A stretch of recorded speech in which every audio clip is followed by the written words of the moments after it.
Hey guys, tonight we drift into a world of candlelight corridors, velvet-wrapped cradles, and royal destinies sealed with ink and blood before you've even learned to crawl.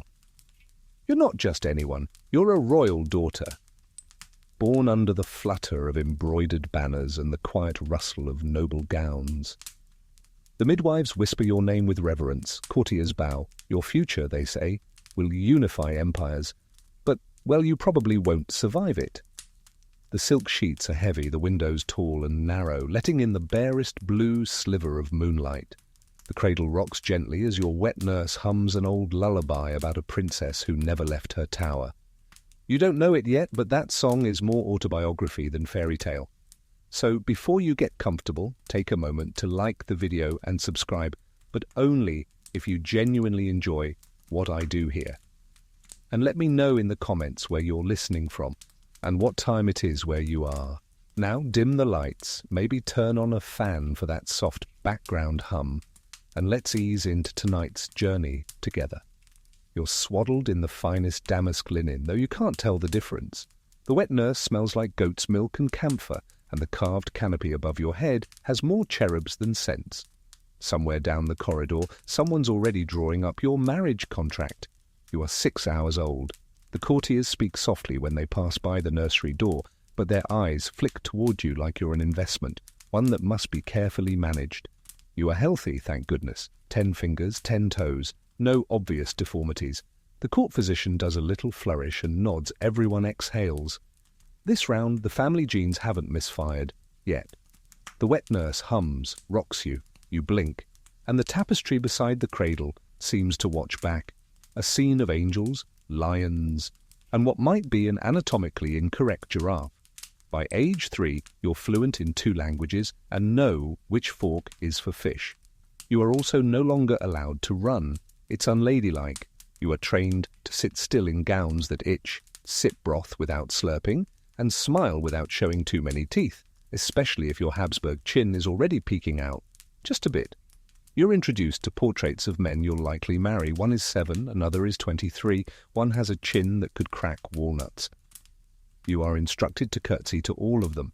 These paintings will become familiar faces the way a screensaver might be. Static, unrealistic, but always watching. A foreign dignitary visits. You're paraded through the gallery in a brocade gown so stiff it could walk on its own. You try not to sweat. You succeed only because the gown doesn't allow you to move enough to generate body heat. Congratulations, you're a natural at diplomacy. Such poise, they say. She holds herself well, they nod. She'll be a credit to the alliance, they murmur. You are 6. You just want bread with honey and a nap. One night you overhear your governess whispering through the door. Something about Spain, something about sealing a treaty, something about marrying into strength. You pretend to be asleep while memorizing every word. You're introduced to a new tutor. He has a limp and breathes through his mouth, but he teaches you Latin and chess, so you tolerate him. He shows you how Queen Isabella used to pray on cold stone for hours, and how Catherine of Aragon was sent off to England at 15, betrothed since infancy. You wonder whether your cold feet on the nursery floor will also lead to sainthood, or just chilblains. One afternoon, you see your cousin Maria. She's your age, and everyone says she's a delicate beauty. You play with dolls in silence, neither of you quite trusting the other. Her doll has golden hair. Yours is missing an eye. A footman appears at the door. Maria, your betrothed has sent a gift, he announces. She turns pale. You don't know what a betrothed is yet. But from the look on her face, you know it's not chocolate. At dinner, you must sit straight, chew slowly, and avoid eye contact with visiting dignitaries who linger a bit too long with their stares. One of them refers to you as a fine specimen. Your mother says nothing. Your father raises a toast, and yet, despite it all, you learn to smile. You learn to stitch samplers with delicate thread and secrets sewn between the lines. You embroider tiny birds with crowns on their heads, locked in golden cages. No one seems to notice. You see your reflection in a silver mirror polished by handmaids, The chin is beginning to show. You tilt your head. Maybe, if you angle it just right, it looks poetic, like a Roman statue, a squashed Roman statue. At 10, you receive your first portrait sitting. The painter is kind, old, and smells like turpentine. He flatters you with almond-shaped eyes and a high forehead. Ideal traits for a future queen, apparently. When the painting is finished, your mother claps her hands and nods approvingly. "You look like your aunt," she says. "The one who died in childbirth, you wonder? Or the one locked in the abbey for being too nervous?" You're told not to ask. That night, you sneak down the corridor with your candle to peek at the family tapestry again. Those eyes, stitched hundreds of years ago, still seem to watch you. You whisper, "Do you think I'll be lucky?" A breeze answers through the stonework. Or maybe it's just the rats. The nursemaid tells you fairy tales about princesses who marry for love. You laugh quietly. That's not your genre. By the time you're 12, the cradles in the nursery are filled with other people's daughters, your nieces mostly. You're now expected to walk with a book on your head and negotiate a treaty with a smile. The Chancellor visits. He bows and presents a sealed envelope. "Your future, my lady," he says with a grin. "It sails from Naples in the spring." You look out the window. There is snow on the ground, but suddenly you feel the sea beneath your feet. You barely sleep that night. The fireplace crackles, but it doesn't warm you. You lie stiff under layers of wool and silk, your hands tucked like you're already posing for your funeral painting. "Naples," you whisper to yourself. You've seen it on the map, sun-drenched, far away, and full of people who don't speak your language. You don't know whether to be excited or afraid, so you settle for both. Breakfast is cold porridge and a lesson in family trees. Your tutor unfurls a chart that looks more like a spiderweb than a lineage. Every time he says cousin, your stomach tightens. You notice that many of the names on the chart repeat: Alfonso, Maria, Charles, Maria, Ferdinand, Maria. You start to suspect that your entire family is built out of only 7 names and 1 bad idea. Now, the tutor drones, you'll be marrying into the Aragonese line, which will strengthen your ties to the House of Habsburg. This will ensure the consolidation of... You blink slowly. You focus on the way the candle wax drips. You wonder if it hurts, melting like that. By afternoon, you're in the portrait gallery. Again. This time, it's a guided tour of your possible husbands. One of the paintings shows a boy your age with soft curls and a pigeon in his lap. Cute. You can work with that. Then the tutor stops at a much older portrait. "Ah," he says reverently. Don Carlos. Don Carlos looks like he's just eaten a lemon and didn't enjoy it. His eyes are uneven, his jaw alarmingly wide, and his left eye wanders like it's looking for an escape route. He's historically significant, the tutor says, as if that compensates for anything. You ask, what happened to him? Historians still argue whether it was trauma, madness, or his unique genetic profile, the tutor says, choosing each word as carefully as someone crossing a minefield. Don Carlos, you later learn, was the product of generations of cousin marriages. He had seizures, hallucinations, and reportedly tried to push a servant down the stairs for adjusting his pillow too loudly. You blink at the painting. You try to imagine kissing that face. You fail. Later that night, you ask your mother, "Why does it always have to be cousins?" She sighs as if you've asked why the sky is blue. "Because outsiders can't be trusted. Blood must stay pure." You murmur, "But what if the blood's already weird?" She doesn't laugh. "That's ungracious," she says, with a clipped tone that says, "Don't ever say that in public." So instead, you learn to nod at the dinner table. You learn to smile when the court physicians boast about the strength of your family's pedigree.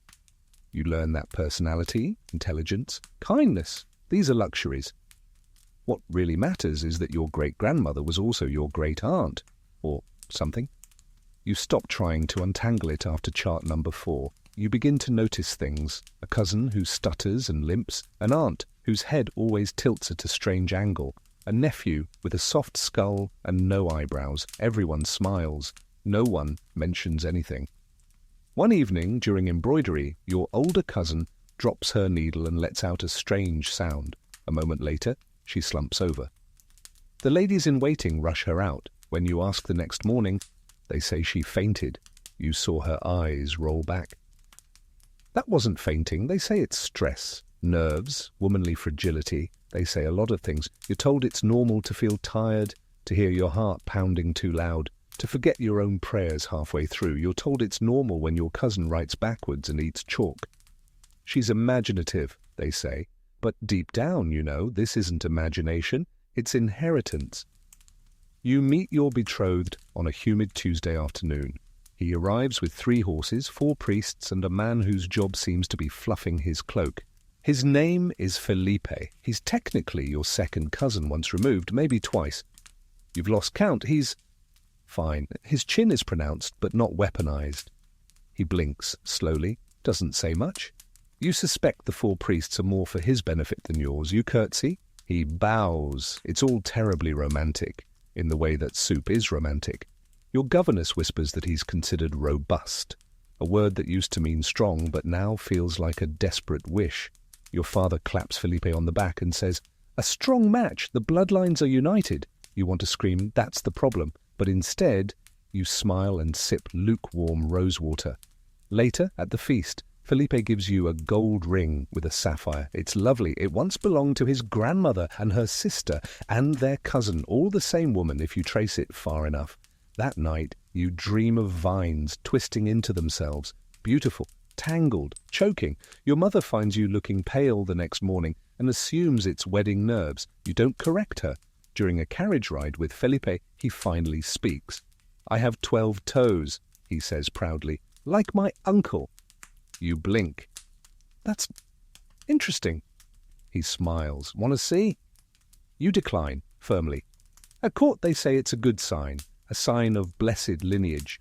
Privately, you begin to collect your own little archive of oddities. A cousin who sees ghosts, a sister with double-jointed wrists and a stammer, a nephew who can recite Latin but can't walk straight. And you, well, your headaches are getting worse. You confide in the apothecary who gives you a concoction made of crushed pearls and vinegar. You drink it, you regret it. But the court doctor swears it was once favoured by Queen Eleanor, who lived to 42, which is basically ancient in your family. One day, the old portrait painter returns. He sets up his easel, squints at you and says, "Still holding that chin up, I see." You don't know if it's a compliment or a diagnosis. He paints. You pose. In the background, Felipe falls asleep during a Latin sermon. You're told to practice singing for the wedding. You choose a love song in Italian. Your voice wavers, not from emotion, from nerves, the idea that this is the rest of your life.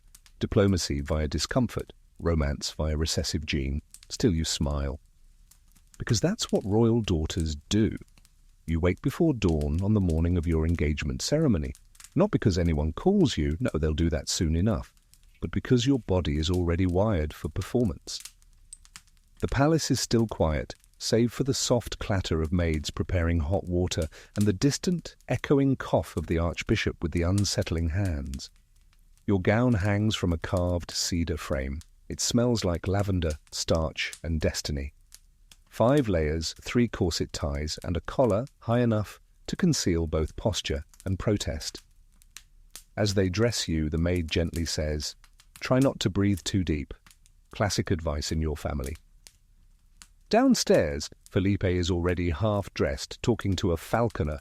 You're not sure if he's more excited for the bird demonstration or your impending political fusion. Probably the bird. As the ceremony begins, you walk down the aisle like a statue on rails. Courtiers murmur approval. Foreign ambassadors blink, nod, take notes. One man in the back checks your teeth with his eyes, not literally, but it feels close. The archbishop reads a benediction that sounds suspiciously like a property deed. And then, just like that, you're engaged. You're not old enough to vote, not that anyone does, but you are now a key component in preserving Europe's balance of power. Congratulations. Later, at the banquet, you sit beneath a banner that says Union of Houses. It's embroidered with doves, roses, and, oddly, a lion licking a lamb. No one explains that. You're handed a goblet of wine you're too young to drink, and a slab of roast duck you're too nervous to eat. Felipe toasts your mutual understanding, which is generous considering your entire conversation. History consists of 12 sentences and a shared fear of boiled peas. But the smile on your father's face is worth 1,000 sips of anxiety, or so you're told. As the night wears on, you get a rare moment alone. You sneak out to the balcony barefoot, the stone cold against your skin. The stars are bright. You whisper the names of constellations your tutor taught you. Orion, Cassiopeia, Draco. You wonder if any of them ever married their cousin. Behind you, someone clears their throat. It's your cousin Elvira. Eloping isn't an option, she says flatly. I wasn't thinking about that. You lie. She stares at the stars, too. Our great-grandmother married her uncle. Twice. You blink. How is that even? Long story. Involves a dispensation and a plague year. You both go silent. Do you ever think, Elvira finally says, that we're just copies of copies of copies? You shrug. Does it matter if no one's allowed to be original? She laughs quietly, then slips back inside. Back in your chamber, the maids undo your hair, combing out ribbons and judgments. One of them hums a lullaby from her village. You close your eyes and imagine that place. Simple, muddy, filled with people who marry for reasons like, he makes me laugh, or she's kind to dogs. You wake up with a sore neck and a fresh Latin lesson. Your tutor is excited. He's just acquired a manuscript describing the ideal royal wife. The list includes obedience, fertility, modesty, and an ability to endure mild poison without fainting. It's unclear whether this is literal or metaphorical. You suspect both.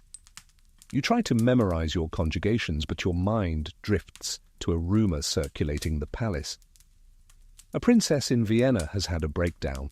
They say she mistook her own reflection for a ghost. They say she tried to escape through the kitchens. Historians still argue whether she was mad or merely misunderstood, your tutor says, when you ask. He makes a note in his journal, as if you're research material too. You wonder if your reflection has ever tried to escape. Later you sit for another official portrait. This time the artist is French. He wears a velvet beret and tells you to think of something beautiful as he paints your eyes. You try. You think of moss on stone. You think of cake. You think of running barefoot, without corsets, into the sea. When the portrait is unveiled, everyone gasps. You look ethereal, luminous. Your jawline is softened, your eyebrows adjusted into fashionable arches. Even your ears are smaller. It's lovely, it's not you. Felipe claps. I'll hang it in my study, he says. You nod. And maybe hang it over the real me. Meanwhile, preparations for the wedding continue. Dowry chests are packed with silks, coins, jewels, and a rosary made of lapis beads the size of olives. You're also sending 6 ladies-in-waiting, 4 chefs, 2 seamstresses, and 1 very anxious falconer. Apparently, Felipe really liked the bird. Your wedding dress arrives from Milan. 10 seamstresses fainted during its construction. You try it on. It's so heavy you nearly tip over. The mirror reflects a vision that belongs in a cathedral. You are luminous, unbending, glorious. You are also 1 sneeze away from toppling like a felled statue. In a rare moment of mischief, you add a tiny embroidered snail near the hemline. Just 1. A secret rebellion in silk. When your mother sees it, she raises an eyebrow. Symbol of patience, you say. She nods. Let's hope it doesn't mean stagnation. The wedding is a month away. The palace feels like a kettle about to boil.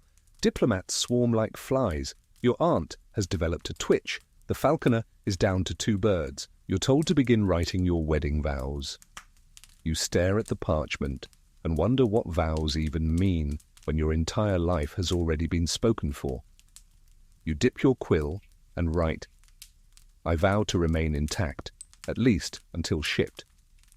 Then you cross it out and start again. You write what you're expected to write, about duty, about honor, about the joy of uniting houses with similar nasal profiles. When Felipe writes his vows, he includes a line about blessed continuity of sacred lineage. You sigh, you erase your joke about 12 toes. The night before the wedding, you're bathed in milk and herbs. The court astrologer performs a blessing that smells like rosemary and desperation. Your maids braid your hair into a shape that defies physics. You catch your reflection. You don't recognize her, but she looks brave. You whisper, "One more day," and the girl in the mirror nods. You wake to the sound of bells. Not the joyful kind, but the heavy bronze ones that sound like warnings dressed as celebration. The palace is already humming, maids darting like sparrows, nobles squabbling over last-minute seating, your mother ordering someone to adjust a bouquet by half an inch. Today is your wedding day. You sit in your underthings, wrapped in a robe that once belonged to your grandmother, a woman famous for her serene expression and a tragically short marriage. You're trying to stay still while your hair is threaded with pearls and powdered with a dust that smells vaguely like crushed lilies and disappointment. Your maid fumbles a pin and it pricks your scalp. "Sorry, my lady." You smile. "It's fine. I wasn't planning on blinking much today anyway."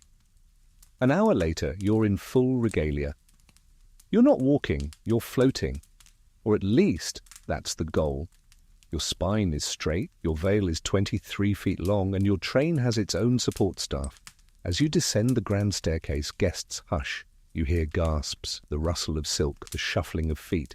It's not admiration, it's evaluation. You are a treaty wrapped in satin, a genetic investment with ringlets. You reach the cathedral doors. Felipe waits at the altar.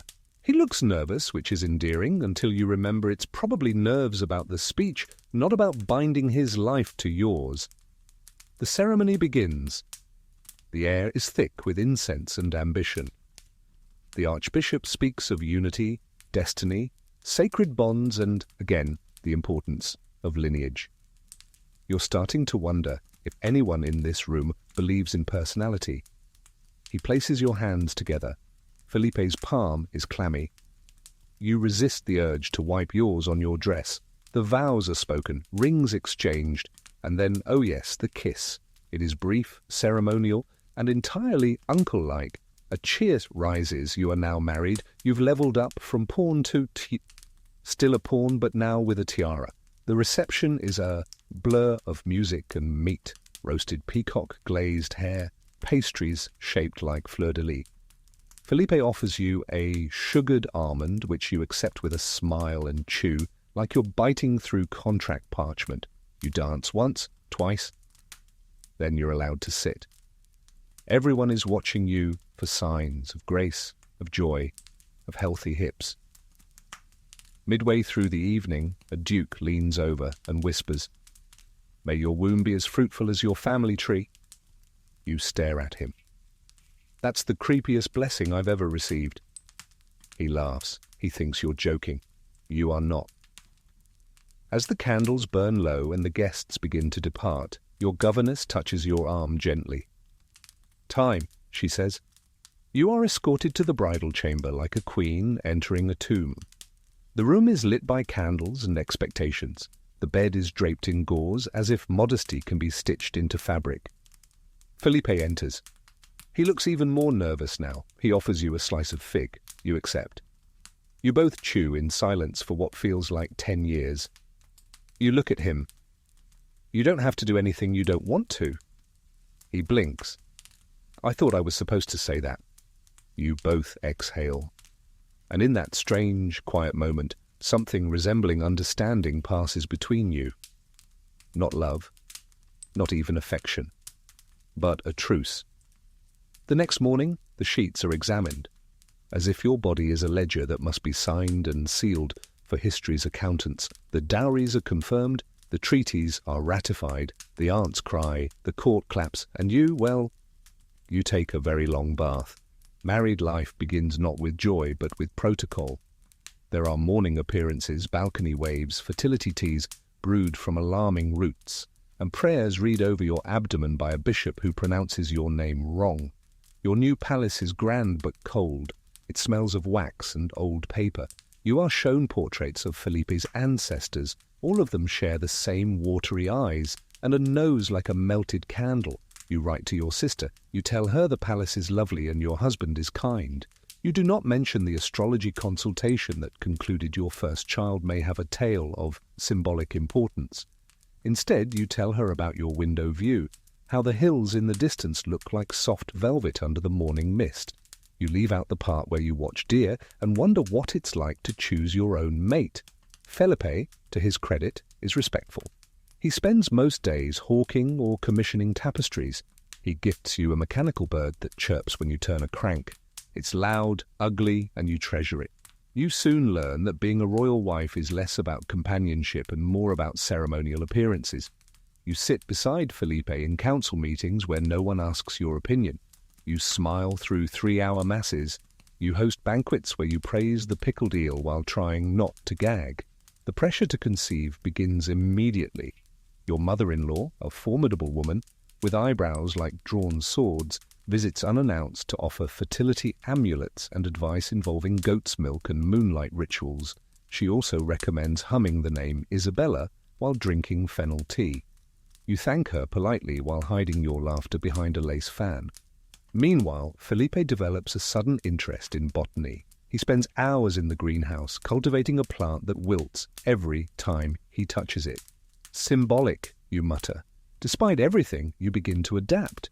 You learn which courtiers lie, which cooks sneak sugar, and which corners of the library are warmest in winter. You even develop a fondness for one of the palace cats, a lopsided tabby named Alfonso, who ignores titles and sleeps on coronation pillows. You start a journal. At first, it's formal, observations, names, duties. Then it shifts. You draw tiny snails in the margins. You record overheard insults. You write mock horoscopes. Virgo, you will be judged for your womb today. Again, avoid the Duchess and unseasoned poultry. You don't laugh aloud. That's not ladylike. But you smile, and one day, while reading your journal, you realize you filled 6 pages without mentioning Felipe. You pause, and then you keep writing. Spring arrives like a hesitant servant, patches of warmth creeping through the cold stone of the palace, bringing the scent of damp soil and a slight increase in optimism. In the courtyards, gardeners trim rose bushes that haven't bloomed in years, and Felipe announces he's cultivating a hybrid tulip that may represent our union. You refrain from asking if that means it'll be symmetrical, but slightly unstable. You are now officially settled into your role, wife, duchess, political connector, and potential womb of national importance. Your days are divided between morning audiences, embroidery, silent meals, and what your maid jokingly calls the royal gaze, that vacant, pleasant expression you're trained to wear when you're being looked at but not heard. One morning, you wake with nausea. At first, you think it's the cold mutton. Then the herbalist checks your pulse and bows deeply. Congratulations, you're possibly pregnant. The palace erupts into cautious celebration. Trumpets are blown. Church bells ring. Felipe nearly smiles. Your mother-in-law presents you with a blanket embroidered with tiny crowned infants. You are gifted 12 rosaries, a silver cradle, and 1 unsettling poem from a bishop about your blooming fruit. You're not sure yet if you're actually with child. But perception is everything. The physician prescribes bed rest and mercury tablets. You politely decline the tablets and request more bread. Days blend. You dream strange dreams, some soft, some shadowed. In one, you cradle a baby with eyes too large. In another, you give birth to a scroll that unrolls endlessly. You wake to your maid brushing your hair and murmuring, "It's the moon, my lady. She plays tricks." The nausea fades, the whispers begin. By midsummer, the pregnancy resolves. That's the word they use. Not miscarriage, not loss, just resolution. As if your body reached a bureaucratic conclusion. Your mother-in-law blames your diet. The bishop suggests more prayers. Felipe gives you another mechanical bird. You stare at it. You wind the crank. It chirps once and falls silent. Weeks pass. You're encouraged to take the waters at a mineral spring known for its womb-calming vapors. The bath smells like boiled coins. You sit in it while ladies fan you and pretend not to notice the goosebumps. A letter arrives from your sister. She's now betrothed to a cousin in Portugal. She includes a sketch of her future husband's nose and writes, "Pray for me," or "Pray for him." Either works. You laugh. Genuinely, it's the first time in weeks. Back at court, attention shifts elsewhere. A scandal involving a countess and a choir boy. A foreign prince falls off his horse. A comet appears. Someone suggests it's a sign your next pregnancy will succeed. You try to believe them. Meanwhile, you begin to explore the palace more freely. Quiet corridors, forgotten libraries, a small rooftop garden with thyme, sage, and a fig tree that produces exactly one fruit per year. In one dusty gallery, you find portraits of royal daughters long forgotten. Their eyes look oddly familiar. You study the plaques beneath each frame. Isabella of Castile married her cousin, died at 24. Margareta of Austria, betrothed 3 times before marriage, died in childbirth. Eleanor of Aragon, known for her embroidery, suffered from melancholy vapours. The stories blend. You wonder if they wrote journals too, if their pages are tucked away in drawers somewhere, full of snails and scribbles and sarcastic horoscopes. You begin to write more openly. You draw a family tree, but this time you make it spiral. The branches loop back, interweave, and double on themselves. At the centre, you write, "Caution, this tree bites." One night, during a formal banquet, you're seated beside a French envoy who's had too much wine. He leans in and says, "Is it true that your family once had a princess with 2 navels?" You blink. "I haven't checked, but I'll let you know." He roars with laughter. You smile demurely. The next morning, you hear that the story has spread through the kitchens. The cook now refers to you as Madame Double Button. Later, the court physician gently suggests a second round of invigorating treatments. This one includes powdered coral, deer antler tea, and something suspiciously grey and jiggly labelled royal jelly. You ask if any of these have worked on real people. He says, "Historians still argue whether they ever did." You decline the jelly. Felipe continues to pursue botany. His tulip wilts. His second tulip also wilts. His third tulip is eaten by the palace goat. You ask him if he's disappointed. He shrugs. "I like the trying." It's the most honest thing he's ever said to you. By autumn, the leaves turn and the whispers return. You've gained weight. You look pale. The court speculates, but this time it's real. You are pregnant, confirmed, official, blessed, terrifying. The palace prepares. A new nursery is appointed. A tiny crown is commissioned, just in case. You're given 2 new ladies-in-waiting and a nurse who smells of cloves and vinegar. You read everything you can find about childbirth. Most of it is awful. You read that some women give birth silently like saints. Others scream so loud they burst blood vessels. You are not a saint. You practice deep breathing and memorize emergency prayers. Your journal entry reads, "Day 107 pregnant." Mood, fragile optimism spiced with dread. Craving, grapes, avoiding, bishops. The months roll by in a fog of preparations. You're measured, blessed, and gently pushed from room to room like a vase in a storm. You find yourself talking to the child. You say things like, "If you come out with all your parts in the right places, I'll give you cake." Please don't have that jaw. You don't have to be important, you just have to be okay. Felipe enters one evening carrying a handful of rose hips. "They're for luck," he says, dropping them in your lap. You smile. "I'll take any kind." At night, you dream again. This time, you're holding a child with your own eyes. They blink slowly and say, "Am I allowed to choose?" You wake with your hand on your belly. The child kicks. You whisper, "We'll see." The birth begins not with a scream, but a slow ache deep in your back that grows like an idea no one wants to acknowledge. It's late evening, and you're halfway through a lukewarm bowl of barley soup when the first wave hits. You pause, spoon mid-air, and gently place your hand over your belly. The room stills. A maid rushes off. A physician arrives, blinking furiously, as if surprised your body has dared to follow its natural course without permission. The wet nurse prepares linens. Felipe disappears, possibly to pray, possibly to hide. You're guided to the birthing chamber, a room you've visited a dozen times, but never like this. Its stone walls are softened by tapestries of saints and swans. The bed is high and narrow. A candle flickers with an alarming amount of symbolism. For a few brief hours there is silence, then pain, then more pain, then a kind of pain that makes you understand why saints bit their own tongues. Women surround you, maids, midwives, your mother-in-law, though she's wisely keeping to the background. They murmur prayers, adjust pillows, whisper encouragement. One braids your hair mid-contraction because appearances must be maintained, even as your bones consider mutiny. You bite the edge of a pillow and remind yourself, you are not the first, you will not be the last. At some point, someone says, almost there, and you almost believe them. And then, in a blur of blood and salt and breath, the baby arrives. The room stills again, the way the sea stills after a storm, unsure of what's left standing. The midwife examines the child. You hold your breath. "Healthy," she announces. The word hits your ears like thunder softened by velvet.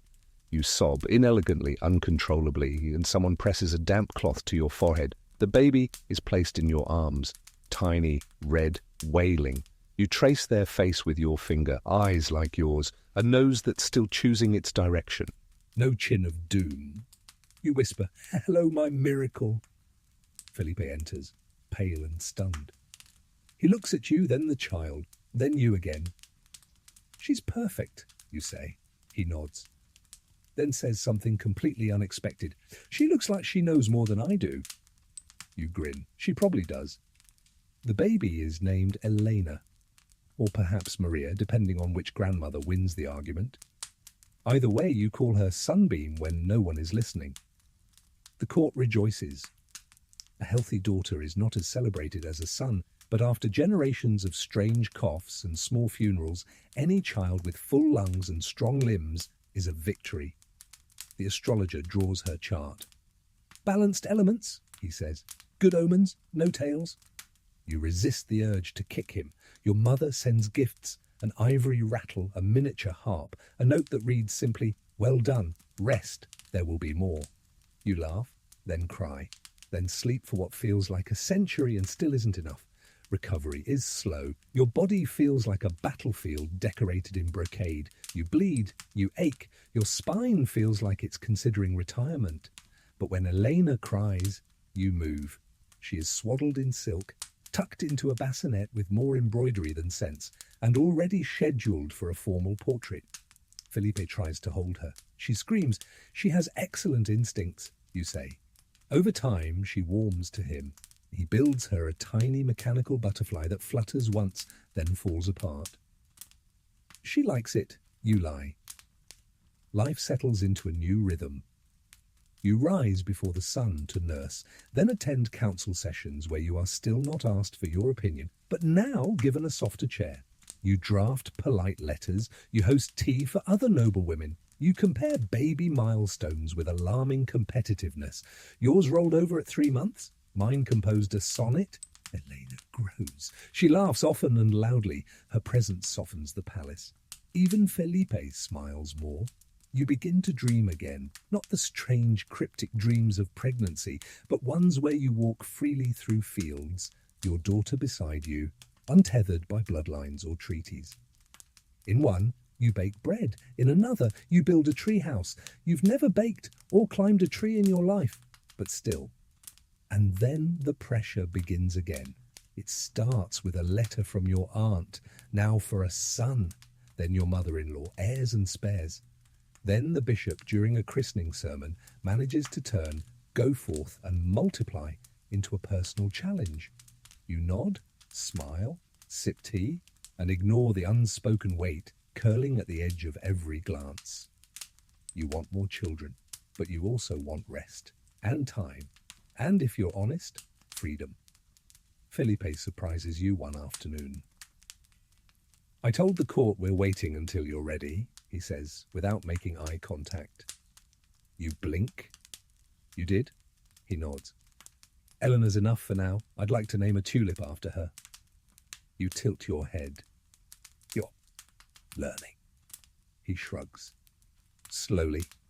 You begin taking Elena on walks. The gardens are brighter with her in them. She pulls at rose petals, giggles at bees, tries to eat a slug. You stop her just in time. She doesn't know about cousins marrying cousins. She doesn't care about alliances or chins. She just wants to chase butterflies and splash in puddles. You vow, quietly, fiercely, that you will protect her from becoming another stitched face on the family tree. In the nursery, you hang a tapestry, not of saints or battles, but of birds in flight. Elena points to them and says, "Fly." You nod. "Someday you will." And just like that, you begin to wonder if the spiral can be undone. Time moves oddly when you're a royal mother. The days are slow, filled with repetition, feeding, patting, wiping, calming, and yet the seasons change without your permission. One day you're teaching Eleanor to babble the word ball, and the next she's toddling across the marble floors, arms outstretched like a tiny empress on unstable legs. You spend less time in the council chambers now, and more in the sunroom where Eleanor plays with a wooden goose and occasionally tries to ride it like a horse. The ladies in waiting coo and gossip while you secretly write poems about moss and silence in the back of your Latin grammar book.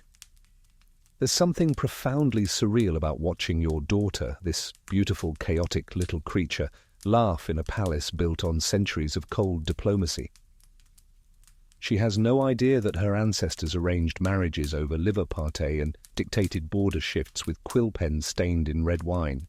She's too busy trying to lick the windows. You find yourself hoping she stays this free forever. But of course, the world has plans. The court begins to murmur. Elena is of good health, high spirits, an investment worth cultivating.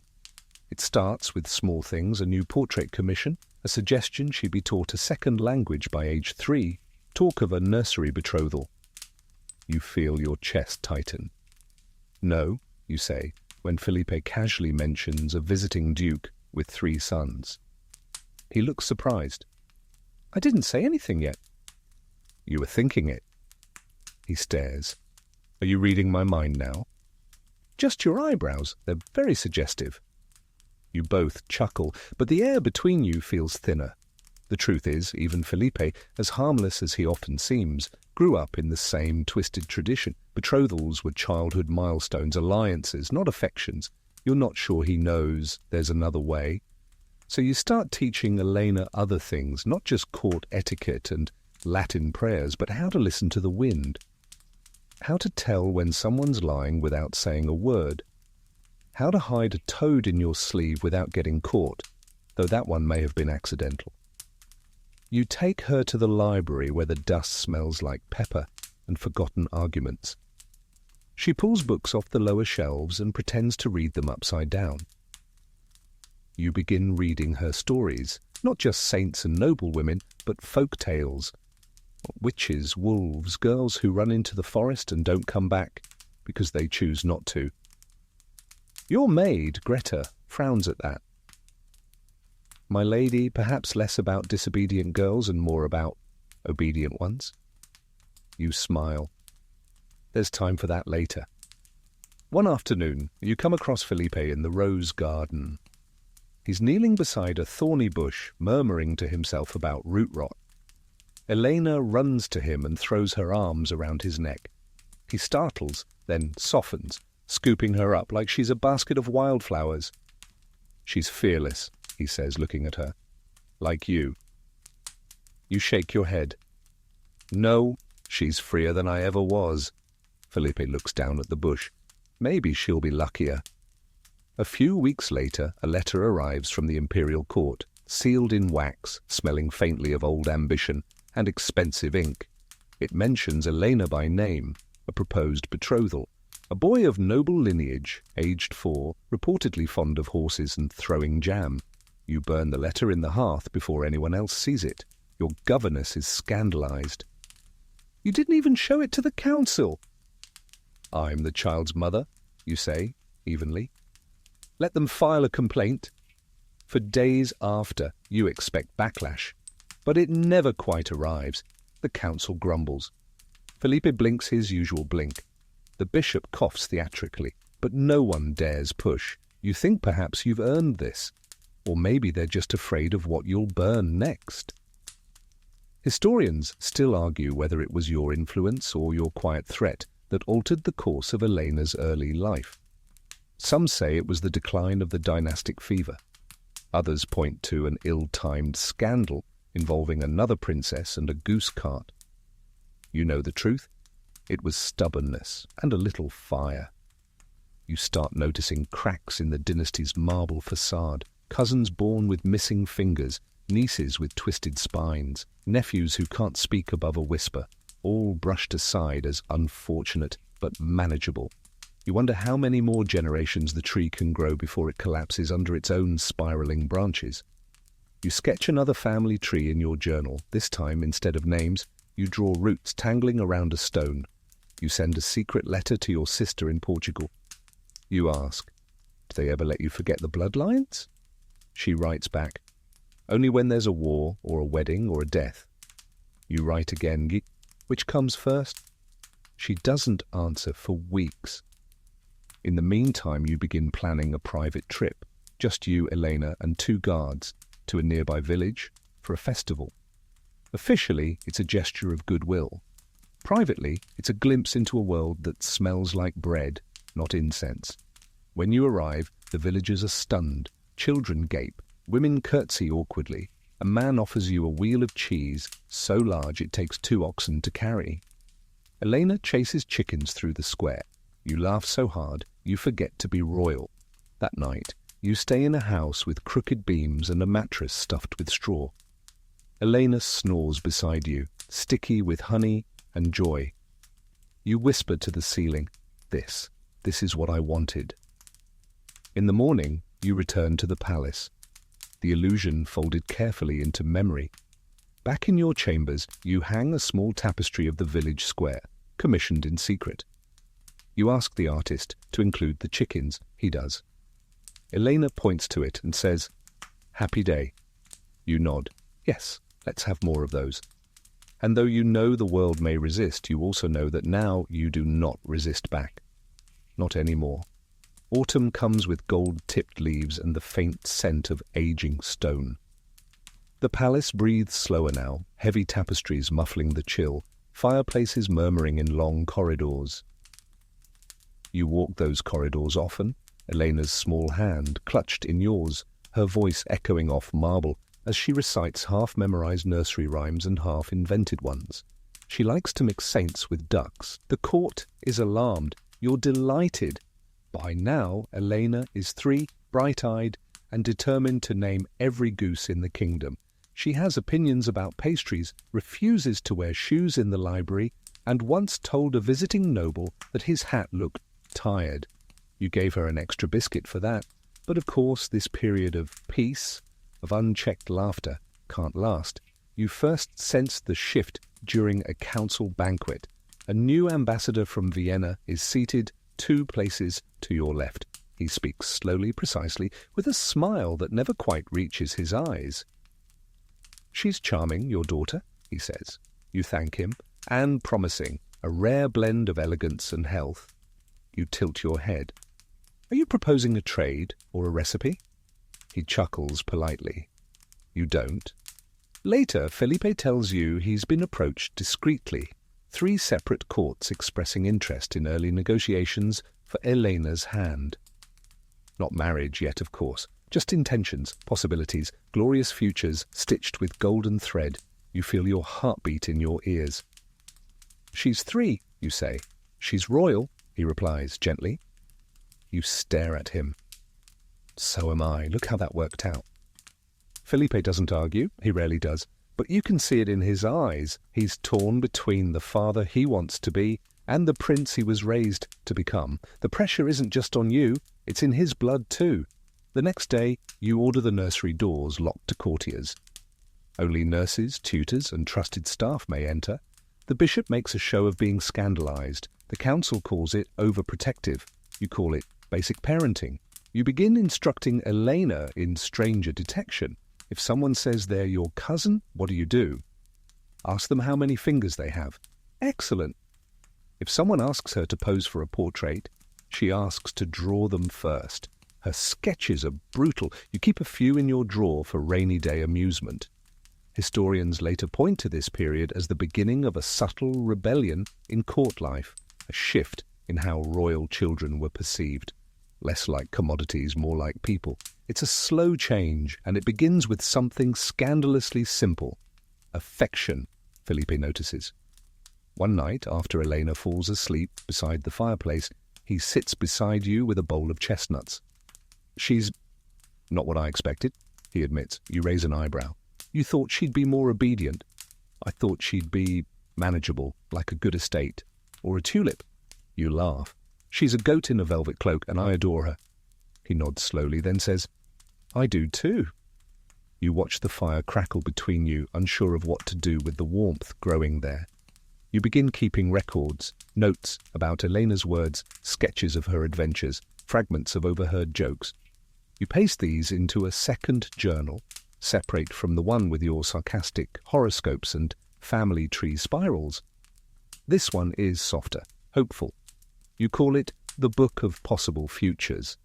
In it you write things like, Elena climbed the fig tree today. I told her to come down. She asked why. I didn't have a good answer. And she told the cook his soup tasted like old secrets. He blushed. I gave her a crown made of carrots.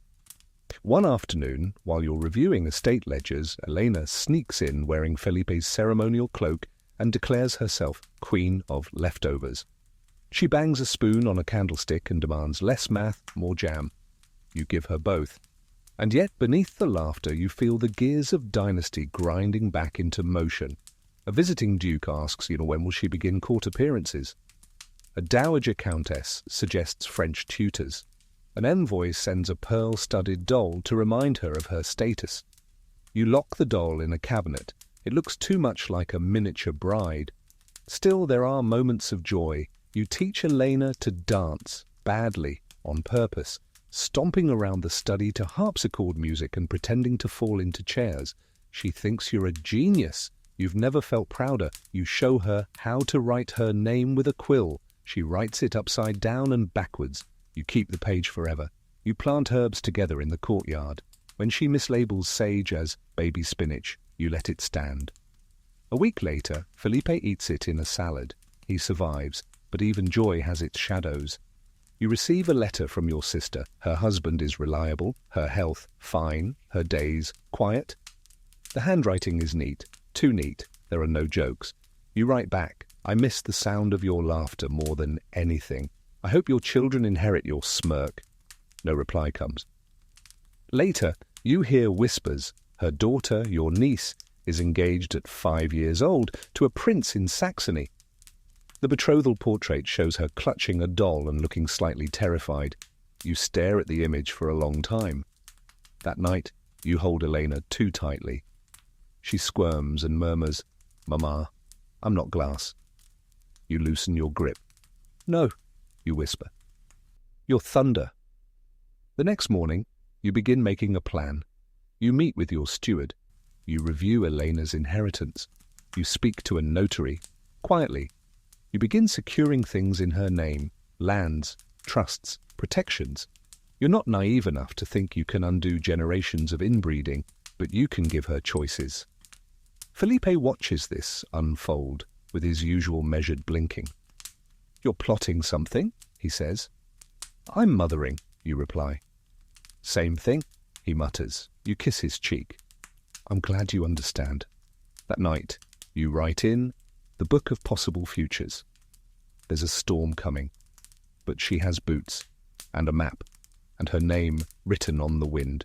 You put down the quill, you tuck Elena in, and for once you dream of a world not built on blood but on possibility. The first frost arrives like a quiet warning, creeping silver across the windowsills while everyone sleeps. You wake early, wrap Elena in 2 cloaks and take her to see the garden before the sun rises. She gasps as she steps outside, her breath fogging, her curls escaping her bonnet, her mittened hand in yours. "It's sparkling," she whispers. "It's pretending to be magic," you reply. "The frost will melt, as illusions do, but for now you both pretend." Inside, the palace stiffens with winter routines. Fires crackle louder, footsteps echo in stone halls, and every conversation begins with a sigh. Court life slows, but schemes do not. At breakfast, you receive a letter, stamped with a familiar wax seal, the imperial crest. You break it open, already expecting the contents, a formal invitation. The emperor himself wishes to meet Elena. Not for betrothal, the letter insists, but for admiration. You can smell the diplomacy through the ink. You hand it to Felipe. He reads it, blinks once, and then says, "What if we say no?" You stare. "You're asking me?" "I'm asking us." You put the letter aside and pour tea. They'll take no as a negotiation tactic. Then let them. He says it so simply, as if centuries of arranged marriages and genetic chessboards aren't in the room with you. You realize something has shifted. Maybe in him. Maybe in both of you. Still, the visit must be addressed. Over the next few weeks, preparations are made. Not for a suitor, not for a treaty, but for a performance. Elena is dressed in gowns of deep blue and silver. Her curls are tamed, her manners rehearsed. You make her practice curtsying to a stuffed bear. The morning of the visit arrives with stiff collars and diplomatic breath-holding. The imperial delegation rolls into the palace with 12 horses, 5 trunks of gifts, and one very curious boy, Prince Wilhelm, age 6, rumoured to speak 4 languages and own a falcon. He looks like a powdered loaf of bread, and does in fact bring a falcon. Elena blinks at him, then walks away to feed a pigeon. You exhale, silently triumphant. The emperor, impressive, stoic, chin slightly ominous, greets you warmly. "We hear wonderful things about your daughter," he says. "She tells me the soup tastes like sadness," you reply. He chuckles, but the chill returns to his eyes. The next hour is a dance, courteous glances, veiled questions, little remarks about future ties and shared heritage. Felipe holds the line with impressive neutrality. You smile politely and eat a dangerous amount of almond tart. Finally, Elena returns. She's wearing a feather in her hair and dragging the falconer behind her by the sleeve. "I want the bird to meet the cat," she declares. You place a hand on her shoulder. "Let's not start an international incident." The emperor watches her with something between amusement and calculation. "She is, spirited." "She is alive," you say, with just enough emphasis. When the guests leave, the hall is quieter. You watch their carriage disappear through the gate, Elena on your hip, both of you sighing in unison. "Did I behave?" she asks. "You did perfectly." She grins. "I made the falcon poop in the prince's lap." You pause. "That wasn't part of the plan." She beams. "I improvised." That night, you and Felipe sit by the fire. No politics, no titles, just chestnuts and quiet. "She's different," he says. "She's the beginning," you reply.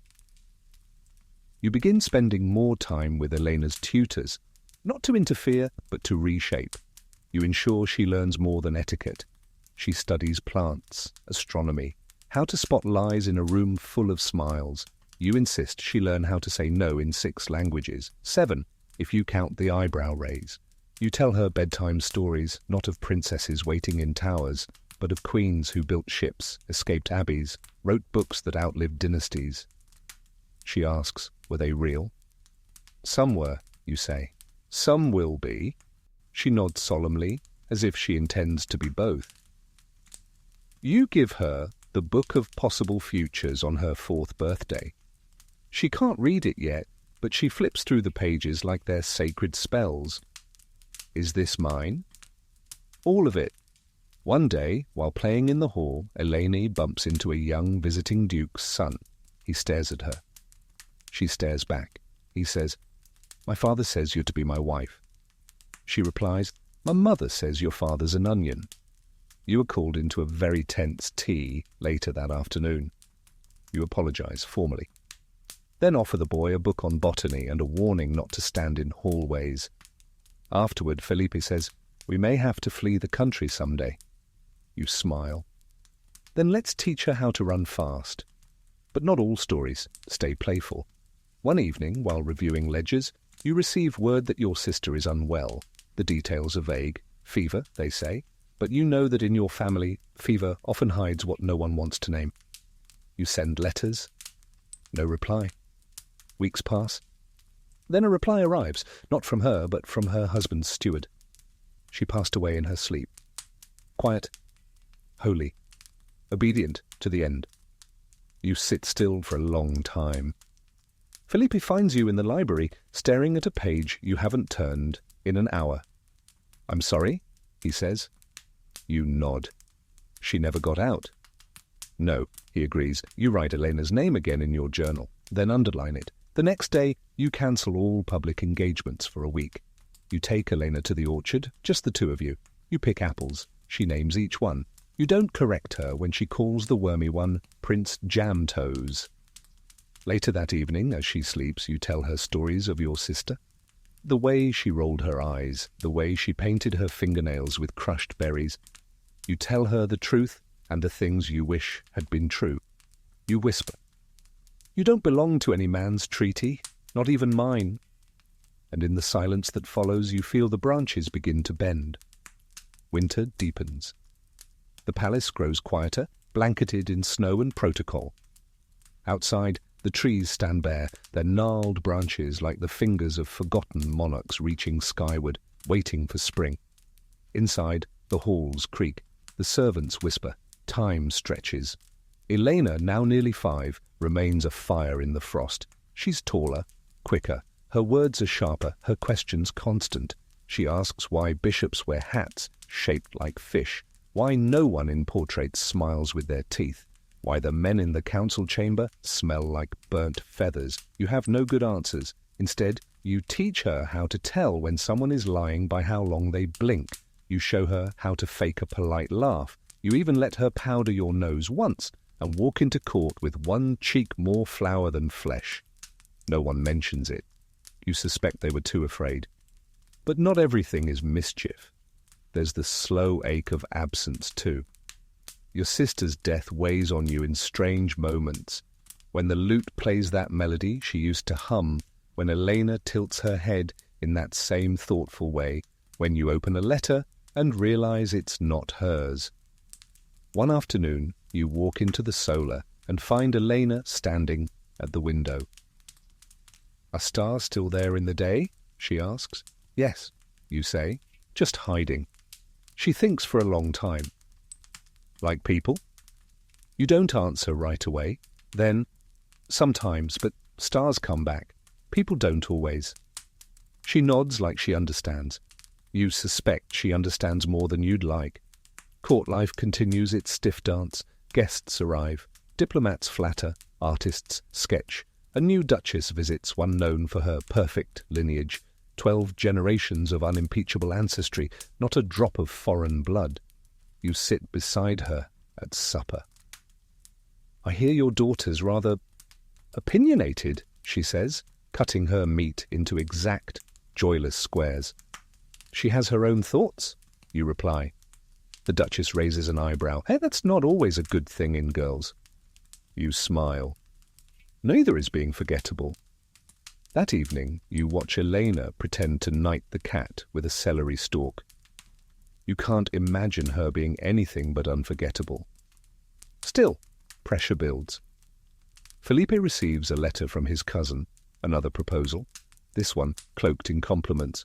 "When she comes of age, our houses should unite. There is mutual interest and matching jawlines." You roll your eyes so hard your neck cracks.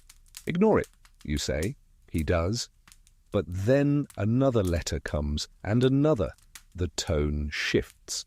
Not requests, assumptions, plans being made in distant halls with old maps and older men. You begin to feel the familiar chill of inevitability creeping through the walls again. You call a meeting, not with the council, with Felipe, alone. You sit by the fire with bread and wine and a map laid out between you. "She needs options," you say. He sips. "She'll have them." No, real ones, not different cousins in different uniforms. He nods, slowly. What are you thinking? You hesitate, then... We start building a life she can choose from.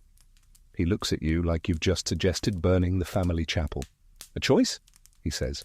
Among royals? Among anyone? You reply. Silence. The fire pops, then... You're serious? You meet his gaze. Deadly. The weeks that follow are a quiet flurry of planning. You reach out, carefully, discreetly, to scholars, landholders, artisans, mid-level nobles with more ideas than cousins.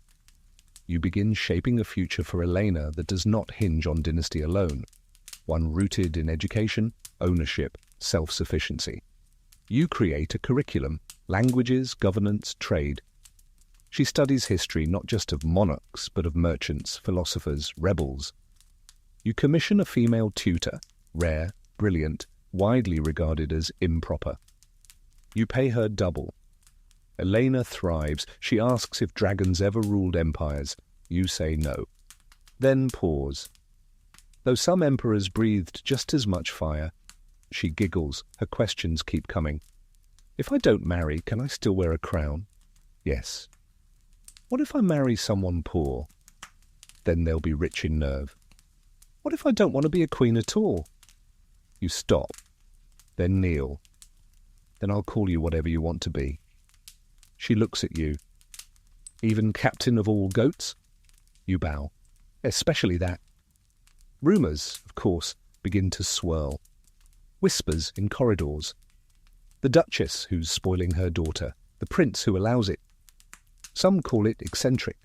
Others, dangerous. Historians still argue whether your quiet reforms laid the groundwork for change or simply delayed the inevitable. You don't care.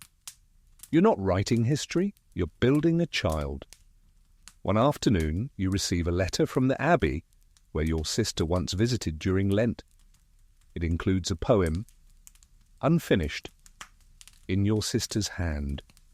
Born in silk, stitched in duty, I dreamed of bread and laughter. You weep, and then you laugh, and then you read it to Elena. She says, that sounds like a real person. You say, she was. Winter lingers longer than usual this year. Snow weighs on the trees like quiet judgment. But in your chambers there is warmth. Elena draws pictures of ships and wolves and castles that don't exist. She names her imaginary kingdom Whatever I Want and appoints you royal listener. You accept the title. At night she sleeps soundly beside a stuffed goose named Bishop. You sit by the fire and write in the book of possible futures. She is not the sum of treaties, not the end of a bloodline, not a copy of a ghost. She is a breath held by history and finally released. You close the book, look to the window, the frost is melting. The frost recedes like a sigh of relief, peeling back from the cobbled paths and garden beds, leaving behind wet earth and the promise of colour. Crocus bulbs poke through the soil, reckless and purple. Eleanor calls them little surprises and insists each one should be named individually. By the second week of spring, she has christened a total of 118 flowers, most of them unnamed after cheeses. Life within the palace begins to stir again. Court returns from its winter torpor with fresh velvet and sharper whispers. Courtiers, who had spent the colder months practicing smugness in their own estates, now trickle back in, some with gifts, some with schemes, all with too many opinions. At a garden reception, a countess marvels at Elena's posture. She holds herself like a queen, the countess remarks. She holds herself like someone who knows she's being watched, you reply. The countess doesn't laugh. That's fine. You weren't joking. Elena's education continues at an accelerated pace. Her tutor, Lady Amola, a former university scholar scandalized for writing an essay titled Why Kings Are Terrible at Math, has become both mentor and co-conspirator. Together they study architecture, geometry, and the diplomatic history of sandwich treaties. Elena can now explain the difference between a duchy and a margraviate. She cannot, however, remember to clean mud from her shoes before entering the tapestry room. This results in a rather avant-garde piece that a visiting artist refers to as a commentary on lineage and filth. You're honestly impressed. Felipe observes all of this with quiet wonder. One evening, he joins Elena's lesson uninvited. He sits on a tiny stool meant for embroidery and listens as she explains how to fortify a bridge using triangular supports. "She's 8, he mutters. 5, you correct. He shakes his head. God help anyone who underestimates her. You smile, especially us. Still, not everyone is pleased with Elena's progress, or her independence. The bishop delivers a sermon in the palace chapel titled, "The Dangers of Clever Women." You yawn through most of it and make sure he sees you do it. Later, he accidentally drops a prayer book near your feet. You accidentally step on it. That week, rumors spread that your daughter has been betrothed to the King of Navarre's nephew. A clever ploy, someone whispers. A solid alliance, another says. Everyone assumes the match is real. You take Elena to the stables that afternoon, far from the noise. She brushes a pony with intense focus. "Mama, what's a Navarre?" You laugh. "A place with nice hills and too many marriage proposals." "Do I have to go there?" "Not unless you want to." She shrugs. "I'd rather stay here. This pony needs a better name." Later that evening, you summon the steward. "The rumors are annoying," you say. "Let's use them." A pause. Then a plan. The next morning, you pen a letter to the court of Navarre. It thanks them for the imaginary proposal, then politely declines based on your daughter's current commitment to poultry studies and soil classification. You publish the letter publicly. The court buzzes. Some say you've gone mad, others whisper that you've outplayed them all. You respond with silence and a newly commissioned chicken coop. Historians later mark this as the beginning of a new tradition. The courtesy decline, a formal rejection of political marriage, couched in exaggerated civility. It spreads slowly, mostly through women with daughters and sharp quills. Felipe watches this unfold with mild horror and secret delight. "You know," he says, "no one ever taught me I could say no to a king." You nod. They never expected you to need to. Elena climbs a tree during this conversation. No one stops her. You note that her limbs move confidently, like someone who knows what to do with gravity. The world outside begins to notice. You receive letters from noblewomen asking questions about tutors, about freedom, about the way your daughter seems to look directly into people, not just at them. You answer each one with care, not arrogance, not instruction, just this. "I'm raising her to choose her life, not rehearse mine." A visiting baron asks Elena what she wants to be when she grows up. She replies, "Tall, and impossible to marry without asking me first." You excuse yourself to the hallway so you can laugh until your ribs hurt. You start noticing changes in Felipe too. He no longer blinks through council sessions. He speaks more, listens better. You catch him once reading The Book of Possible Futures, his thumb lingering on a sketch of Eleanor holding a flag that reads, "Nope." He doesn't say anything, but later he asks if he might commission a new banner for her birthday. You agree. You suggest it read, "Not yours." As spring deepens, the palace becomes less a fortress and more a garden. You open windows, let in birdsong. Elena adopts a toad. You draw a chalk mural on the west courtyard wall. No one dares erase it. But even in peace, shadows stretch. You hear of a neighbouring duchess's daughter sent away suddenly to marry a man 30 years her senior. Her portrait vanishes from the family hall. Her name is spoken less and less. You light a candle for her, and another for every girl who didn't get the choice you're building. That night, Eleanor wakes from a dream. "Mama," she says, groggy, "if I run far away someday, will you be mad?" "No," you whisper, "I'll pack your boots." She smiles, drifts back to sleep, and you, staring out the window at the moonlit garden, feel something rise in your chest. Not fear, not sadness, readiness, because the world is watching, and your daughter is growing. By midsummer, Eleanor begins insisting she's too old to nap. Naturally, this declaration is followed by her falling asleep in doorways under tables and once, memorably, inside a large brass urn during a game of hide-and-seek. She is 5 going on 50. Opinionated, imaginative, and already developing what the court calls a dangerous fondness for ideas. The phrase is always delivered with a forced laugh, the kind that sounds more like a warning bell muffled under a velvet cushion. During one of her less successful naps, you find her curled on a window seat, with a book nearly twice her size, open across her belly. "It's upside down," you whisper. "I'm reading the margins," she mumbles, eyes still closed. The court, meanwhile, has grown restless. Whispers swirl around the gardens like gnats. The novelty of your parenting choices has worn off. People want answers. They want structure. They want confirmation that your daughter will follow the proper path. "She's not yet betrothed," one dowager notes over gooseberry tart.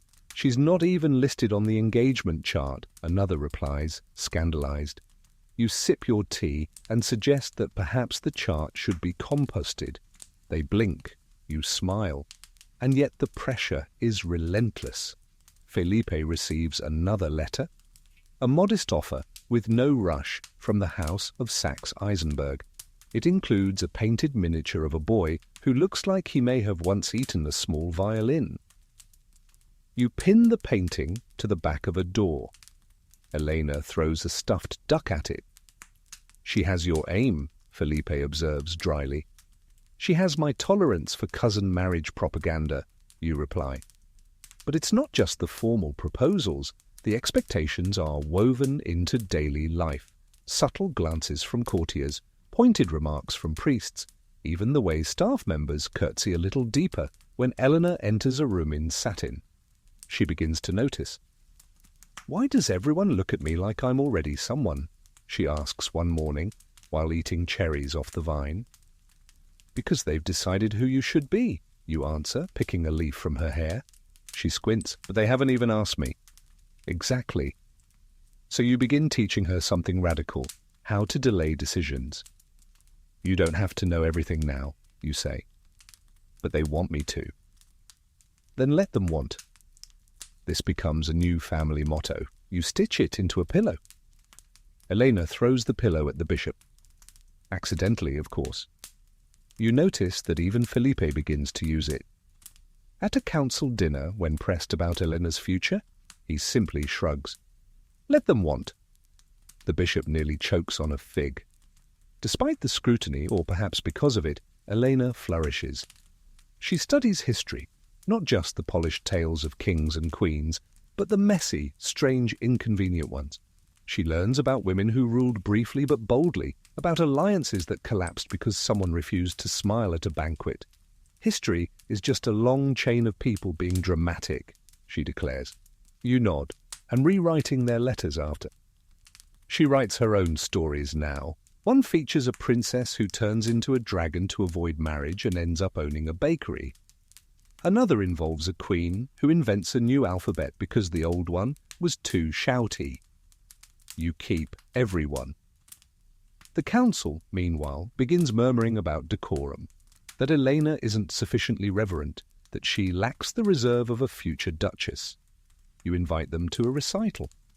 Elena plays the lute while reciting political satire in verse. She bows deeply at the end and winks. Felipe stands and applauds, loudly. Your mother-in-law does not. Later that evening, she finds you in the corridor. "You're encouraging rebellion," she says. "I'm encouraging personhood," you reply. "She will suffer for it." She would suffer more without it. She doesn't answer. She doesn't need to. The silence speaks of centuries.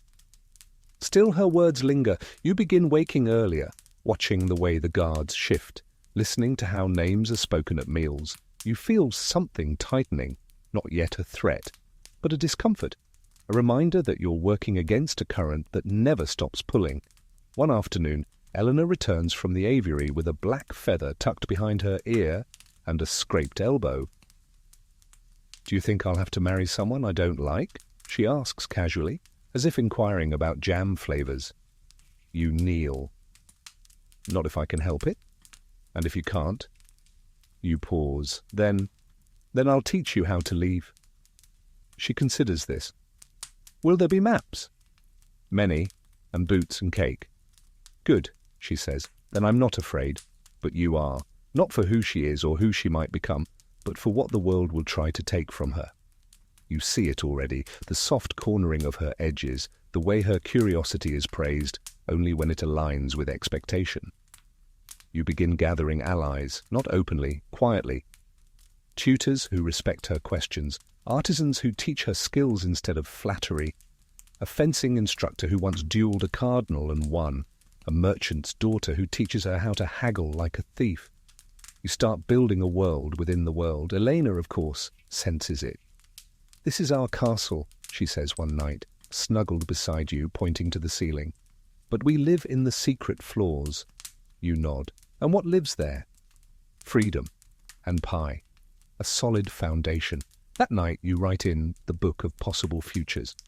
She asks big questions now, not to be clever, but because she's listening to the world and it keeps whispering things that don't make sense.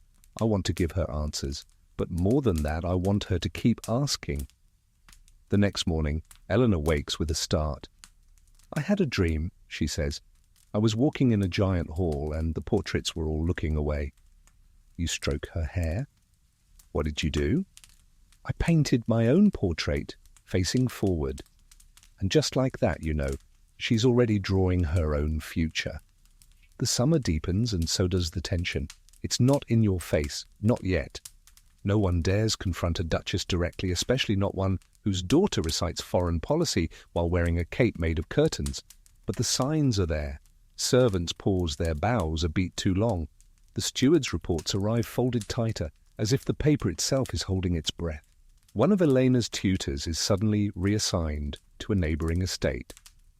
The council holds meetings without sending you notice, and then feigns apology with fruit baskets. Something is shifting. You've felt this kind of stillness before. The kind that comes before a decision is made behind a locked door. The kind of stillness that assumes you won't notice until it's too late. You do notice, and you are not too late. You meet Felipe in the map room, the one lined with sea charts and trade routes no one's updated in 30 years. He's thumbing a compass and humming tunelessly. They're planning something, you say. I know, he replies. That surprises you. They've begun passing quiet votes, he continues. Nothing binding, just suggestions.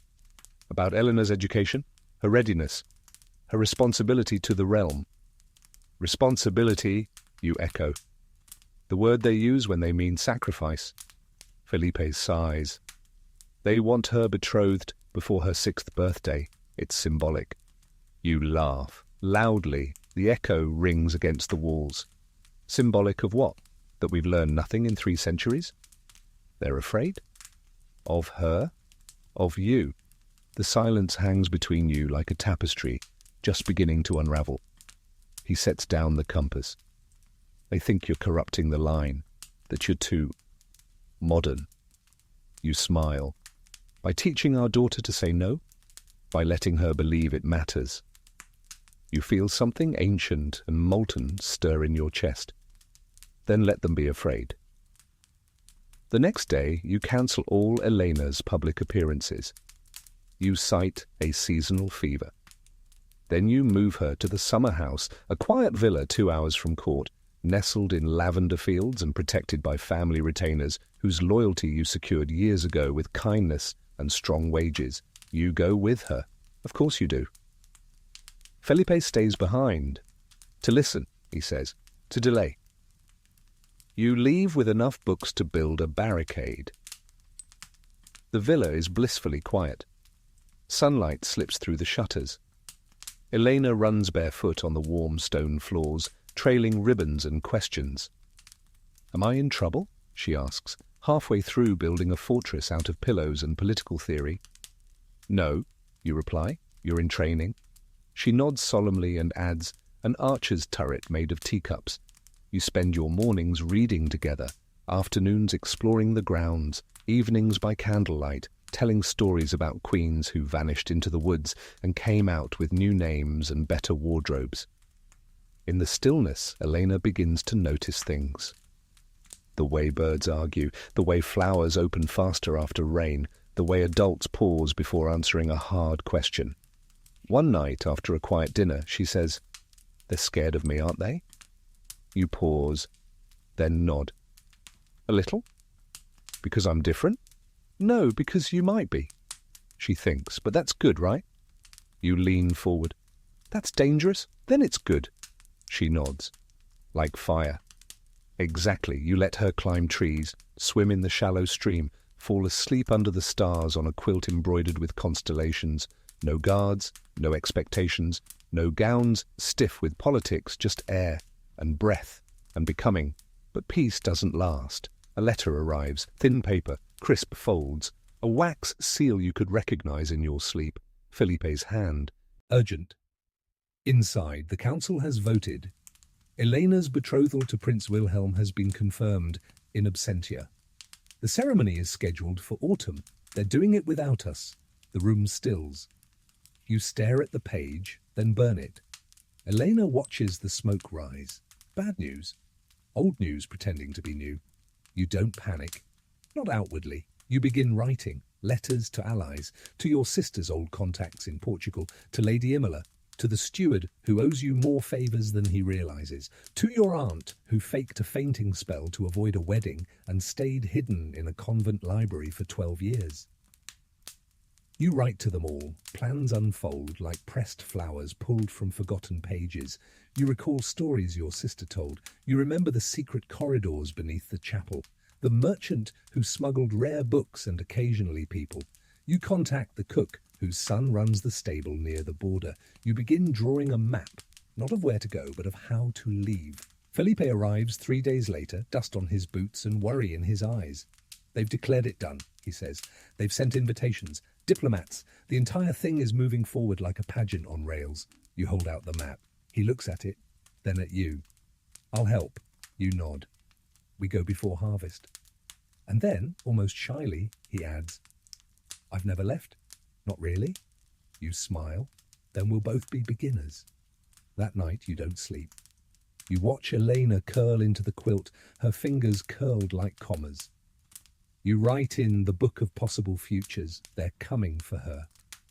Not with swords, but with velvet gloves and polished lies. They'll say it's tradition. They'll say it's honour. They'll say it's love. But we know better. We're not running. We're choosing. That's different. You tuck the book into your satchel, and for the first time in your royal life, you pack your own bag. You leave just before dawn. The villa is quiet. The staff has been dismissed for a seasonal retreat.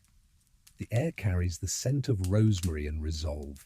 Elena is still groggy, bundled in a cloak too large for her, hair unbraided for the first time in weeks. She clutches the stuffed goose she renamed Wilhelm in a moment of inspired defiance. You guide her to the carriage, an old one, plain, unmarked. Felipe stands beside it in travelling leathers that don't suit him and yet somehow do. He carries only a satchel and a rolled-up parchment, the map. The driver is a man you've met only twice, once at a harvest fair, once at your sister's wedding. But his word is good, his silence better. Felipe helps Elena in first, then turns to you. "You're sure?" he asks. You look back at the villa, at the hills you memorized, the rooms where you whispered stories into small ears, the garden where she named the roses things like Captain Noodle and Sir Hisselot. "I've never been more sure of anything," you reply. The road begins softly. Gravel, then dirt, then forest paths. The wheels creak, birds chatter. Eleanor falls asleep against your arm, her breath warm and even. You pass through 2 villages without incident. A third offers a brief moment of tension. A guard recognizes your crest. You hand him a forged letter written in Felipe's hand, announcing a pilgrimage of gratitude. You smile. The guard stares, then nods. Felipe's fingers never leave the hilt of the dagger inside his coat. You ride in silence for a while. "She's dreaming," Felipe murmurs, nodding to Elena. "What do you think she sees?" you ask. he thinks. A world that makes more sense than this one. By mid-morning you reach the river that marks the edge of the duchy. On the other side, a borderland of neutral villages, unaligned estates, quiet places that belong to no one but their own rhythm. The bridge is old, wooden, and just barely wide enough for the carriage. As you cross it, the wheels groan. Elena wakes, blinks at the sunlight, looks back. Are we leaving home? No, you say, we're finding it. She considers that, nods, then asks for breakfast. Felipe unwraps a loaf of cheese bread and a small jar of honey. Elena dips her fingers and declares it the taste of escape. You write it down in your journal. Hours pass, the sun climbs. At midday, you switch to horseback. Elena rides with you perched before the saddle, giggling every time the horse snorts. It's not glamorous, it's not ceremonial, it's not noble, it's freedom. That evening, you arrive at the house. It's small, 2 stories, covered in ivy, and tucked between an orchard and a hill that smells like thyme. It belongs to a widow who once served as your nursemaid, long since retired and forgotten by court. She opens the door with a cane in one hand and soup already simmering. I kept the room ready, she says, as if she knew this day would come. Elena explores the house like a new kingdom. She names every window. Felipe finds the cellar full of jam jars labelled in handwriting that look suspiciously like your sister's. You don't ask. You just smile. That night, after Elena falls asleep in a bed full of clean sheets and old stories, you and Felipe sit beneath the stars. The sky is massive here. No towers, no bells, just air. We're traitors now, he says. No, you reply, we're parents. He looks at you. What if they come? They will. Then what? You pause. Then we hold. The days that follow are slow and strange, glorious even. Elena learns to make bread. She discovers snails. She writes a poem about a dog named the Moon. You teach her how to sew a button. Felipe teaches her how to sharpen a stick without stabbing yourself. You take nothing for granted, and yet the tension never fully fades. It lives in the way you both flinch at hoofbeats, in the way Felipe checks the road each morning, in the way you always sleep with boots near the bed. But something shifts. After a week, Elena stops asking when you're going back. After 2, she stops calling the palace home. By the 3rd, she tells you this house smells better, like real bread, like rain, like us. You hang her drawing of the bridge over the fireplace. It's not symmetrical, but it holds. Then one afternoon, a rider appears. You see him from the orchard, not fast, not armed, just steady. You meet him at the gate. It's your steward. He dismounts, bows, hands you a sealed letter. His face is unreadable. Inside, one sentence. The council has declared the betrothal null. Public pressure, unrest, questions they can't answer. You've won. For now, you exhale. The steward waits, then quietly, he says, They don't understand how you did it. You smile. I didn't win, I just refused to lose. He nods. And if they ask for you to return? You look at Felipe, at Elena in the field, tying ribbons to a stick and calling it a banner. No, you say. He bows again. Understood. The steward rides off. You watch him disappear. Felipe joins you, holding a basket of apples. That was fast, he says. They folded. He bites into an apple. Cowards. Survivors, you correct. That night, Elena draws another picture. It's of herself, standing on a bridge with a flag that says mine. You frame it. You write in the book of possible futures. We crossed the bridge. We did not ask permission. We did not leave a note. And yet the world did not end. It simply shifted slightly, enough for her to breathe. The fire crackles, the soup simmers, the bed is warm, the future uncharted, uncertain, and completely hers. And for the first time in a long, long time, you sleep deeply, without fear. The days settle into something unfamiliar but soothing, rhythm without rigidity, learning without performance. You live without portraits, without curtsies, without trumpets announcing your breakfast. In their place, wind through fig trees, flower-dusted fingers, the soft thud of apples dropping in the orchard. Elena calls this life the quiet crown. She rises early, always barefoot, always talking. She names the chickens after minor nobles. One rooster is dubbed Lord Gristle. When he pecks Felipe, she declares it justified revenge for bad treaties. Your daughter, it turns out, is thriving without a throne. Felipe adjusts too. He's clumsy at first, unpacking grain with the solemnity of a war plan, attempting to negotiate with goats. But something shifts in him. The stiffness softens. He begins to smile without being prompted.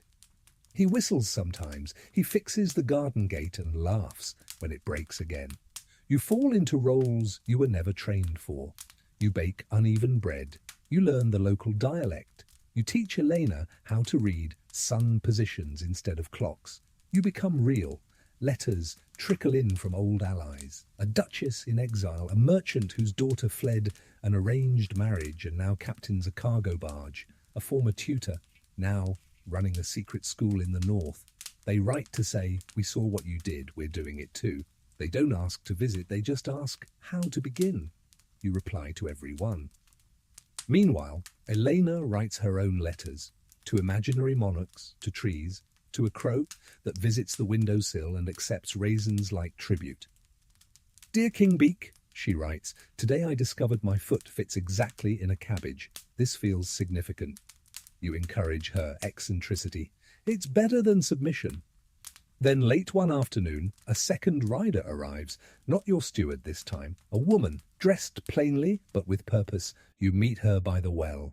"You are the Duchess," she says, not a question. You nod. She hands you a letter sealed with unfamiliar wax, pale green, pressed with an emblem, a lion holding a lantern. You open it slowly. It's an invitation, not from your old court, not from the empire, but from a quiet coalition forming beyond both. A new court, a gathering of parents, of thinkers, of minor royals who have quietly stepped aside and started again. They are meeting, in a valley no map labels, to discuss the future not of dynasties, but of children. And they want you there. You don't answer right away.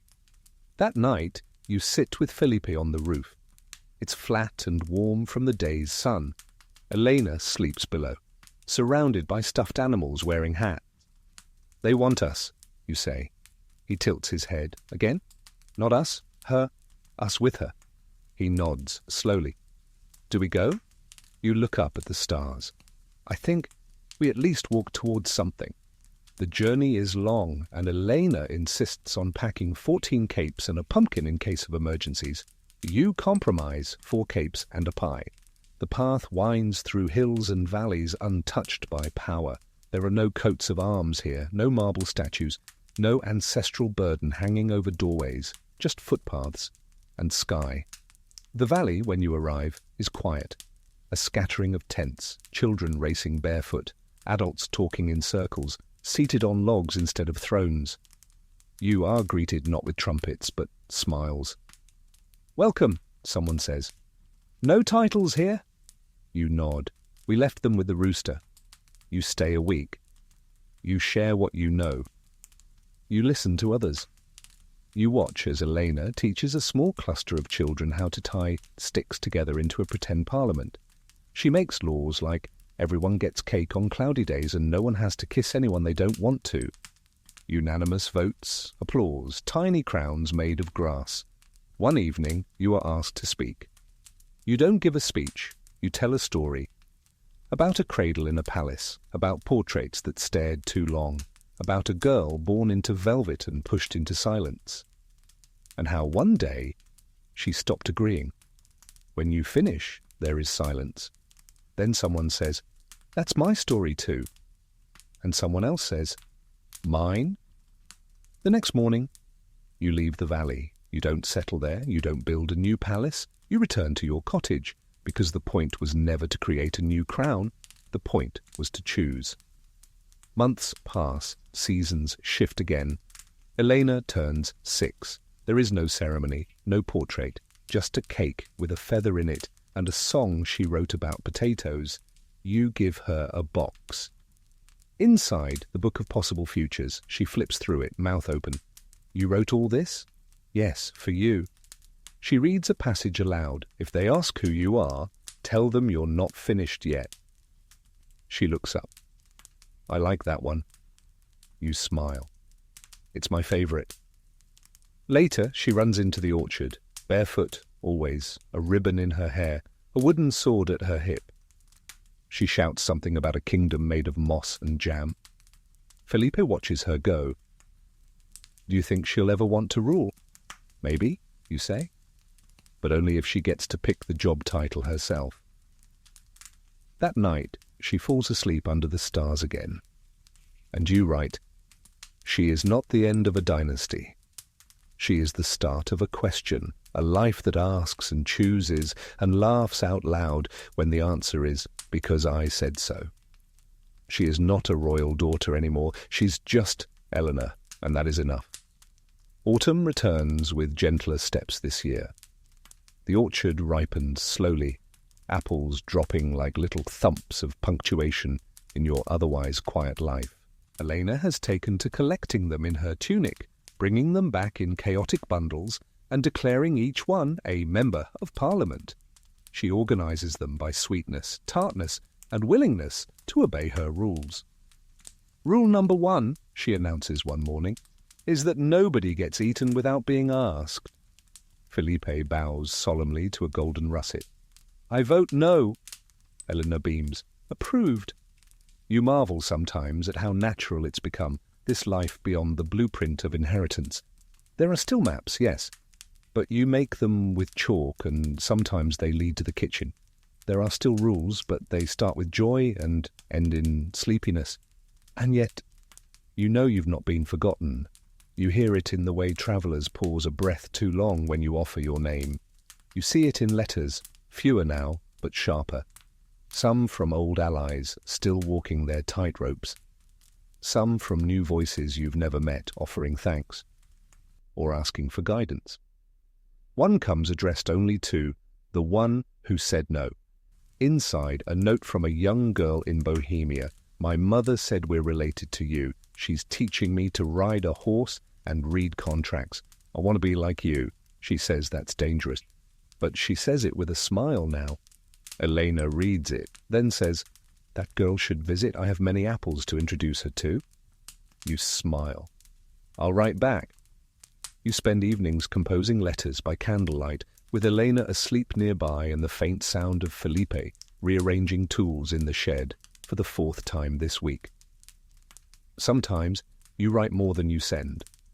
Words that don't belong in official correspondence. Thoughts too private for parchment. I used to think being royal meant being admired. Now I think it means being watched. But perhaps it can mean being seen. I hope Elena grows up knowing the difference. Elena, for her part, continues her education in all the best ways. She learns to ride a little recklessly. She learns to bake bread very recklessly. She asks questions like, why do people believe old things just because they're old? And if 2 countries argue over a river, why not just share the fish? Lady Imola visits once, under the pretence of inspecting your roof. She stays for 3 weeks and leaves with a journal full of Elena's philosophies. She's building a new branch of logic, she says. With a goose on top, you reply. Felipe tries to teach her archery. It ends with an arrow embedded in a tree, and Elena naming the tree Sir Lucky. She tells you she wants to write a book called Royal Escapes and Other Cozy Crimes. You encourage her. She writes 2 pages and then takes a nap. But even as life stretches out like a well-worn quilt, the past occasionally knocks. One morning, a rider appears at the edge of the orchard. Unarmed. Plain clothes, patient. You meet him with Felipe and a hand on the gate latch. I was told to deliver this, he says, a letter, sealed, not imperial, not familiar. You open it cautiously. We've heard the girl is well. We will not pursue. We cannot afford another embarrassment. You may keep your exile if you keep your silence. And your daughter, Felipe reads over your shoulder. That's a threat disguised as a favour. You nod. A threat from someone who knows they lost. You hand the letter back, Tell them I appreciate the offer, but I'm not keeping anything, I'm just letting it be." The rider frowns. "That's not an answer." "It wasn't meant to be." He rides off. You don't watch him go. That night you walk the orchard alone. The wind is soft, the trees whisper. You stop by the oldest one and sit at its roots. You think of the girl you once were, velvet-clad, spine stiff, eyes trained on the floor. The one who smiled on command and learned her Latin before her own laughter. She was brave too, just quiet about it. You whisper to her, "We made it." And then, as if in answer, an apple drops beside you. You laugh when you return to the cottage. Elena is asleep in Felipe's lap, holding a worn copy of a book about sea captains and stormy choices. He nods at you. "She wants to build a boat tomorrow." You raise an eyebrow. "Out of what?" "She said hope and leftover jam jars." "Sounds seaworthy." You kiss them both and go to your desk. In the Book of Possible Futures, you write, "They think we vanished, but really we became clear, like glass, or sky, or the moment right before dawn. She is growing into someone I never dared to imagine. And every day I get to see what she chooses next." You close the book. Outside, the wind rustles the leaves. Somewhere in the dark, a girl is dreaming of rivers and rules that bend, and a goose named Wilhelm is snoring. The first snow arrives like a secret. No fanfare, no trumpets, just flakes falling softly onto the orchard, dusting the branches, settling into the crevices of stone walls and worn boots. You wake to the hush, a silence that presses gently against the windows like a kindly librarian, reminding everyone to breathe quieter. Elena is the first to spot it. She bursts into the room, eyes wide, arms flailing, still tangled in her blanket. "It's snowing! The sky is molting!" You look up from your tea. "I'm not sure that's the word, but I like the drama." She races outside in her nightgown, trailing the blanket like a queen who forgot she owns winter cloaks. Felipe follows, muttering about slippers and common sense, but he doesn't stop her. You let them go, you sip your tea, and for a moment you watch the snow fall and think, "We really did it. You don't mean escape, you mean build." That day, Elena builds a snow fortress complete with battlements, a pastry kitchen, and a tiny jail for diplomatic snowmen who refused to learn kindness. Felipe helps her roll a boulder for a drawbridge. You bake something that starts as a tart and ends as an unclassifiable warm object covered in cinnamon. The cottage smells like firewood, flour, and possibility. Later that night, the three of you curl beneath the old quilt and read. Elena selects a chapter from her favorite book, The Girl Who Argued with the Moon. She's memorized half of it. Her voice is clear, serious. She pauses at every line she loves. When she reaches the part where the girl refuses to marry the Moon Prince because he only listens to himself, she slams the book closed. "Too real," she says. Then promptly falls asleep on your shoulder. You stay there, unmoving. Felipe whispers, "What if it doesn't last?" You don't look at him. "Nothing lasts. Not even this? Especially not this." He sighs. You continue quietly. "But she'll know it existed, that's enough." You write those words down in the Book of Possible Futures the next morning. She doesn't need a crown, she needs memory. Memory that she once lived without chains, even if the world tries to bind her later. Let her carry this like a lantern. The winter settles in and the world narrows in the best way. You have enough supplies, enough firewood, enough books. Elena paints the walls with chalk dragons and demands each have a name and a backstory. You comply. One is a shy herbivore. One is an accountant. One is just Kevin. You receive no more letters from the court. Either they've moved on or they've decided pretending you never existed is easier than admitting they lost control. You prefer it that way, but news still finds you. A merchant passes through the village and brings word. A neighbouring duchy's heir has abdicated to become a scholar. A princess, once betrothed to Felipe's cousin, now teaches astronomy at a women's college. tucked deep in the mountains. Tiny changes, small revolutions. You send a quiet donation, no signature. Elena writes a letter of congratulations addressed simply to the sky lady who followed the stars. You post it with a pressed violet and a drawing of a telescope that also makes soup. The cottage becomes a world unto itself. You teach Elena how to darn a sock. She teaches you how to mimic a squirrel convincingly enough to get Felipe to drop his bread. You lose count of the days. And then, just as suddenly as it came, the snow begins to melt. Mud returns. Buds push through cold soil. Elena drags you out to watch worms. You find her talking seriously to one. "He's planning a library," she says. You nod. "Tell him I'll donate a teacup." The seasons turn again. One afternoon, while rearranging old trunks, you find a forgotten portrait of yourself, painted just before your wedding. Your eyes are distant, your shoulders impossibly straight, your mouth uncertain. Eleanor peers over your shoulder. "Who's that?" You hesitate. "Someone I used to be." She tilts her head. She looks scared. You swallow. "She was." She takes the painting, props it against the hearth, then places her own drawing beside it, herself in a field, sword raised, flanked by geese. "She's better," Elena says, "but I like this one more." You let the fire eat the portrait that night. Felipe doesn't ask why, he just adds more kindling. Elena begins collecting stories now, not just writing them, but listening. She sits with old farmers, travelling tinkers, even the widow down the hill who's convinced her cat can read emotions. She returns from these talks with new thoughts, strange questions, pockets full of buttons. She's building something. You can see it. And then one day she asks, "Can I go see more?" You freeze. She continues, "Not leave forever, just learn, visit, wander a little." You look at Felipe, then back to her. "How far?" you ask. She shrugs. "As far as I can still remember your voice." You nod, slowly. "Then we'll help you pack." That night, you write in the book of possible futures. She's ready.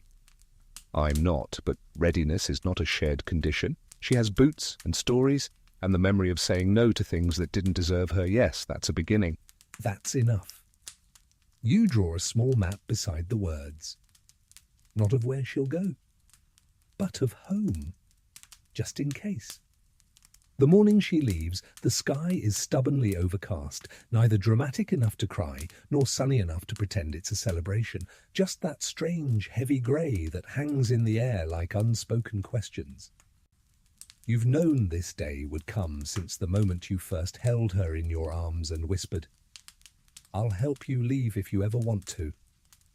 And now here it is. Elena appears in the doorway, dressed in her favourite wool cloak, the one with a secret pocket she insists is for storing urgent raisins. Her boots are too big, but she says she likes the sound they make. She's strapped a satchel across her shoulder, stuffed with books, chalk, string, and one oddly shaped rock named Gerald. She beams at you, and for a second she's 3 again, barefoot in the library with a goose under her arm. "I'm ready," she says. You smile. "No one ever is," you reply. Felipe adjusts the strap on her pack, muttering about bad stitching and crooked buckles, even though everything fits perfectly. He slips a folded map into her side pocket, then hugs her tightly without saying much. His goodbye is always quiet. It lives in the creases of his hands, not his words. You take her face in your hands. "Remember—" "I know," she interrupts, grinning. "Say no, bring snacks, avoid crowns." You laugh, then whisper, "And if you ever need to come home." She finishes it.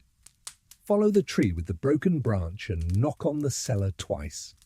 You nod. Lady Imola arrives shortly after, seated on a sturdy mare and holding the reins of a second horse. She'll accompany Elena as far as the port town. From there, Elena will choose where she goes next. The point, after all, was never the destination. The point was the choosing. Villagers come to wave her off quietly, respectfully. One gives her a charm made from an old coin. Another presses a loaf of sourdough into her arms. The widow, who bakes turnip pies, hugs her and says, "Don't let people turn you into a story you don't recognize." Elena nods. "I have my own pen." You watch as she mounts the horse. She handles the reins like she was born on a saddle. She wasn't. She just practiced, like everything else. The gate swings open, the road stretches ahead, and then she goes, not fast, not urgently, just steadily. You don't wave until she rounds the first bend, then you return inside. The house is too quiet at first. Every corner hums with her absence. Her drawings are still on the walls, her boots still muddy the porch, her scent still lingers in the blanket she used as a cape. Felipe finds you sitting on the step an hour later, holding one of her discarded apples. "She didn't finish it," you say. He shrugs. "She had bigger bites to take." You both smile and ache. The next day, you rearrange the bookshelves, not because they need it, but because it helps. You find a letter tucked behind the princess who became a cartographer. It's addressed to the coziest revolutionaries. Inside, "I don't know where I'm going yet, but I promise to walk like someone who remembers where she started. I'll write when I can. P.S. I renamed the second horse Gerald II. You add it to the book of possible futures. Then you start a new page. She left, not to escape, but to expand. She took the fire we lit and now carries it through forests, cities, oceans. The world may try to tame her, but it's already too late for that. She tasted freedom, and she liked the flavour. Letters begin to arrive within weeks, one from a seaside village where she helps mend nets and learns how to swear in 4 dialects, another from a mountain town where she teaches a baker how to count with flour instead of numbers. Each one is a poem, a rebellion, a reminder that you did not raise a copy of yourself, but a map that unfolds wider than any you've ever drawn. Felipe reads each letter twice. You read them aloud at night, to the fire, to the trees, to the empty chair where she used to curl up with her knees under her chin. You miss her, fiercely, joyfully, like you miss air when it changes. And yet there is no sorrow in the silence, only space, only room. You fill the days with new things. You help the widow harvest figs. You teach a local girl how to read ledgers and spot corrupt taxes. You write letters for people who've forgotten how to ask for what they need.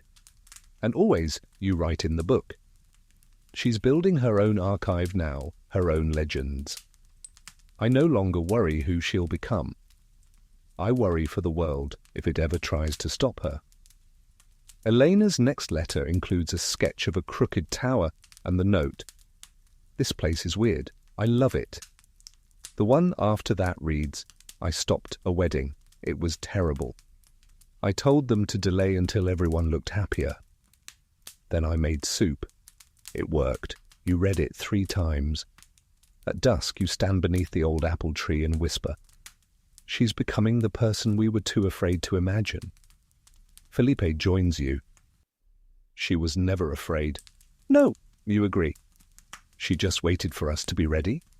The sky darkens, the stars blink on, and somewhere, far from here, your daughter laughs.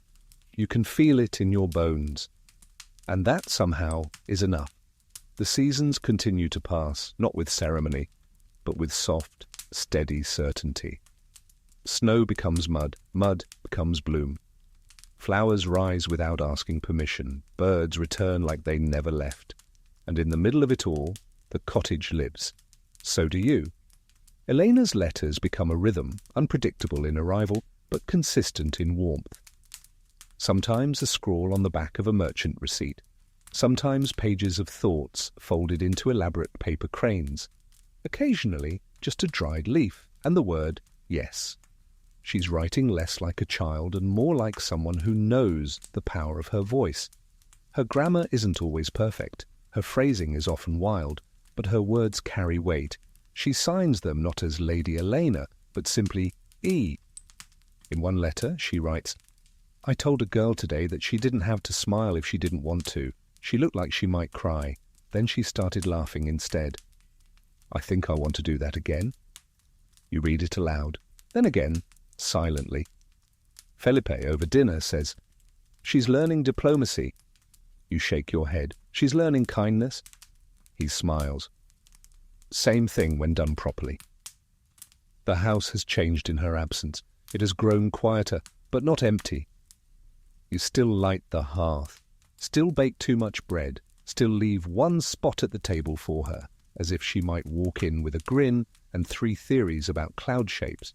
You take on new things. You write a pamphlet titled "So Your Daughter Doesn't Want a Crown," and other delightful problems. It's circulated quietly. You receive thank you notes tucked into bundles of wool, loaves of sourdough, and once a live chicken named Echo. Echo stays. Felipe teaches a few local children how to build simple machines. They call him Sir Gears. He pretends to protest, but wears the nickname like a medal. You begin to collect stories from others. A baker who refused a nobleman's offer to elevate her. A young noblewoman who left court to tend to bees and is now building an apiary that rivals any royal archive. A girl who staged a one-act play about why bloodlines are boring and got thrown out of finishing school. You compile these stories, give them space, give them permanence. Elena sends a sketch of herself on a boat. Her caption, "Learning how to not fall in." So far, mostly successful. Then another. I argued with a magistrate today. He said tradition is sacred. I said, so is survival. He blinked a lot after that. You hang it on the wall. Then one morning a rider appears again. He brings a sealed letter. No wax crest this time. Just a folded square, plain and faintly scented with clove. You open it carefully. Inside an invitation, not to return, not to explain, to speak. A gathering of nobles, landowners and wandering minds has been called. An unofficial symposium. The title is Lineage, Legacy and Letting Go. Someone remembered your name. Someone remembered what you did. Felipe finds you with the letter and raises an eyebrow. You shrug. They want me to talk. Will you? You stare out the window. I think I already have. Still you go, not to be heard, but to listen. The journey is uneventful. The gathering is held in a converted granary. Stone walls, creaky floorboards, no throne in sight. It's attended by people with weathered hands and complex ideas, some dressed plainly, others still clinging to embroidery and old etiquette like armour. You don't give a speech, you tell a story about a girl born into a cradle too heavy for her bones, about the cost of silence, about the sweetness of mud on bare feet, about saying no, about building something instead. They listen. Some nod, some weep. One man leaves halfway through and you don't miss him. Later, a young woman approaches you. She's maybe 19, tired in a way you remember. My mother wanted me to be a duchess, she says. You ask, what do you want? She looks startled, then says, to breathe. You press a small card into her palm. On it, the Book of Possible Futures, now accepting new chapters. She smiles and exhales. You return home, lighter. Elena's next letter is waiting. I found a mountain that echoes what I shout, so I shouted all the names they gave me, then I shouted the one I chose. The echo came back sweeter. You close your eyes and imagine it. Felipe hands you a plate of biscuits, shaped like stars. She's not coming back, is she? You take a bite. No, but she's never far. And it's true, because every girl who walks taller, every parent who lets go of a script, every elder who admits they were wrong, every no spoken with love, she's there. You begin work on a second book, How to Stay When They Go. It's not for Eleanor, it's for you. Because freedom isn't just in leaving, sometimes it's in knowing you helped someone else do it. That night, you sit by the fire. Echo the chicken hops into your lap, uninvited but welcome. Felipe falls asleep in his chair. You write in the final page of the Book of Possible Futures. She left, and in doing so returned us to ourselves. The girl we raised is not a princess. She's not a symbol. She's not a prophecy. She's simply Elena. That is more than enough. Outside, the wind picks up.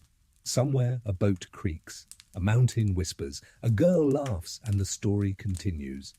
The next spring brings with it something you haven't felt in years. Not relief, not pride, something stranger. Rest. It settles in the bones like warmth, returning to a stone wall long after the fire's gone out. You find yourself doing nothing some days and not feeling guilty for it. You sit on the bench near the flowering quince and just exist. Elena's letters arrive more sporadically now, not because she's forgotten you, but because she's busy living, and you wouldn't have it any other way. She writes less about where she is and more about how she feels. Thoughts like, I met someone who says the stars sing. I don't hear them yet, but I want to. Or I keep wondering why we wait for permission to be curious. And, most recently, sometimes I'm sad and I don't know why. But I don't panic anymore. I just let the feeling walk beside me till it gets bored and wanders off. You cry when you read that one, not because it's sad, but because you've only just learned to do the same. The cottage is still lively. You teach a few of the village girls how to stitch maps into blankets. Felipe builds a windmill that barely works, but looks very confident. Echo the chicken has taken up sleeping in the bread drawer. You let her. Occasionally, messengers still arrive from the outside world. They knock hesitantly, look around like they expect to find a crown rusting in the garden. Some come seeking guidance, some seek gossip, some seek you. You're polite, but you no longer open your doors for everyone. Your peace is something earned. One afternoon, you receive a small package, no sender. Inside, a pressed flower, a key, and a note. Mama, this is from a town I want you to see someday. The key is to a drawer in a bakery. The bakery is mine now. The pastries are terrible, but improving. You were right. The world didn't end when I chose differently. It just got wider. Love, E. You hold the key in your palm for a long time. That night, you and Felipe drink cider on the roof. He watches the stars like he's waiting for one to fall directly into his hand. She has a bakery, he says. Apparently. I hope she names it something ridiculous. You nod. Something that scares tradition and invites jam. A silence. Then, you miss her. Always, you say. But never sadly. You still write, though not just in the Book of Possible Futures anymore. That book is finished. Its pages are full. Bound in soft leather, it now sits on a shelf by the door, alongside recipe books, seed catalogues, and a very worn copy of The Girl Who Argued with the Moon. Instead, you've begun a new volume. It's blank, save for the first page. There is no crown here, no empire, no destiny. Only a table with bread, a warm room, and a door that stays open. You call it the Book of Now. Elena sends a new letter in midsummer. It contains only a riddle. What's royal, invisible, and contagious? You think for a while. Then send back. Hope? She replies. Correct. Prize. One hug. Redeemable any season. Felipe carves a walking stick for the trip. You begin planning a visit, not to reclaim her, not to judge or guide, but simply to see what she's made. The idea feels strange. She's not a child anymore. She's something better. Herself. When you arrive at the town weeks later, the bakery is easy to find. It's the one with a sign shaped like a hat, labelled The Crumb Throne.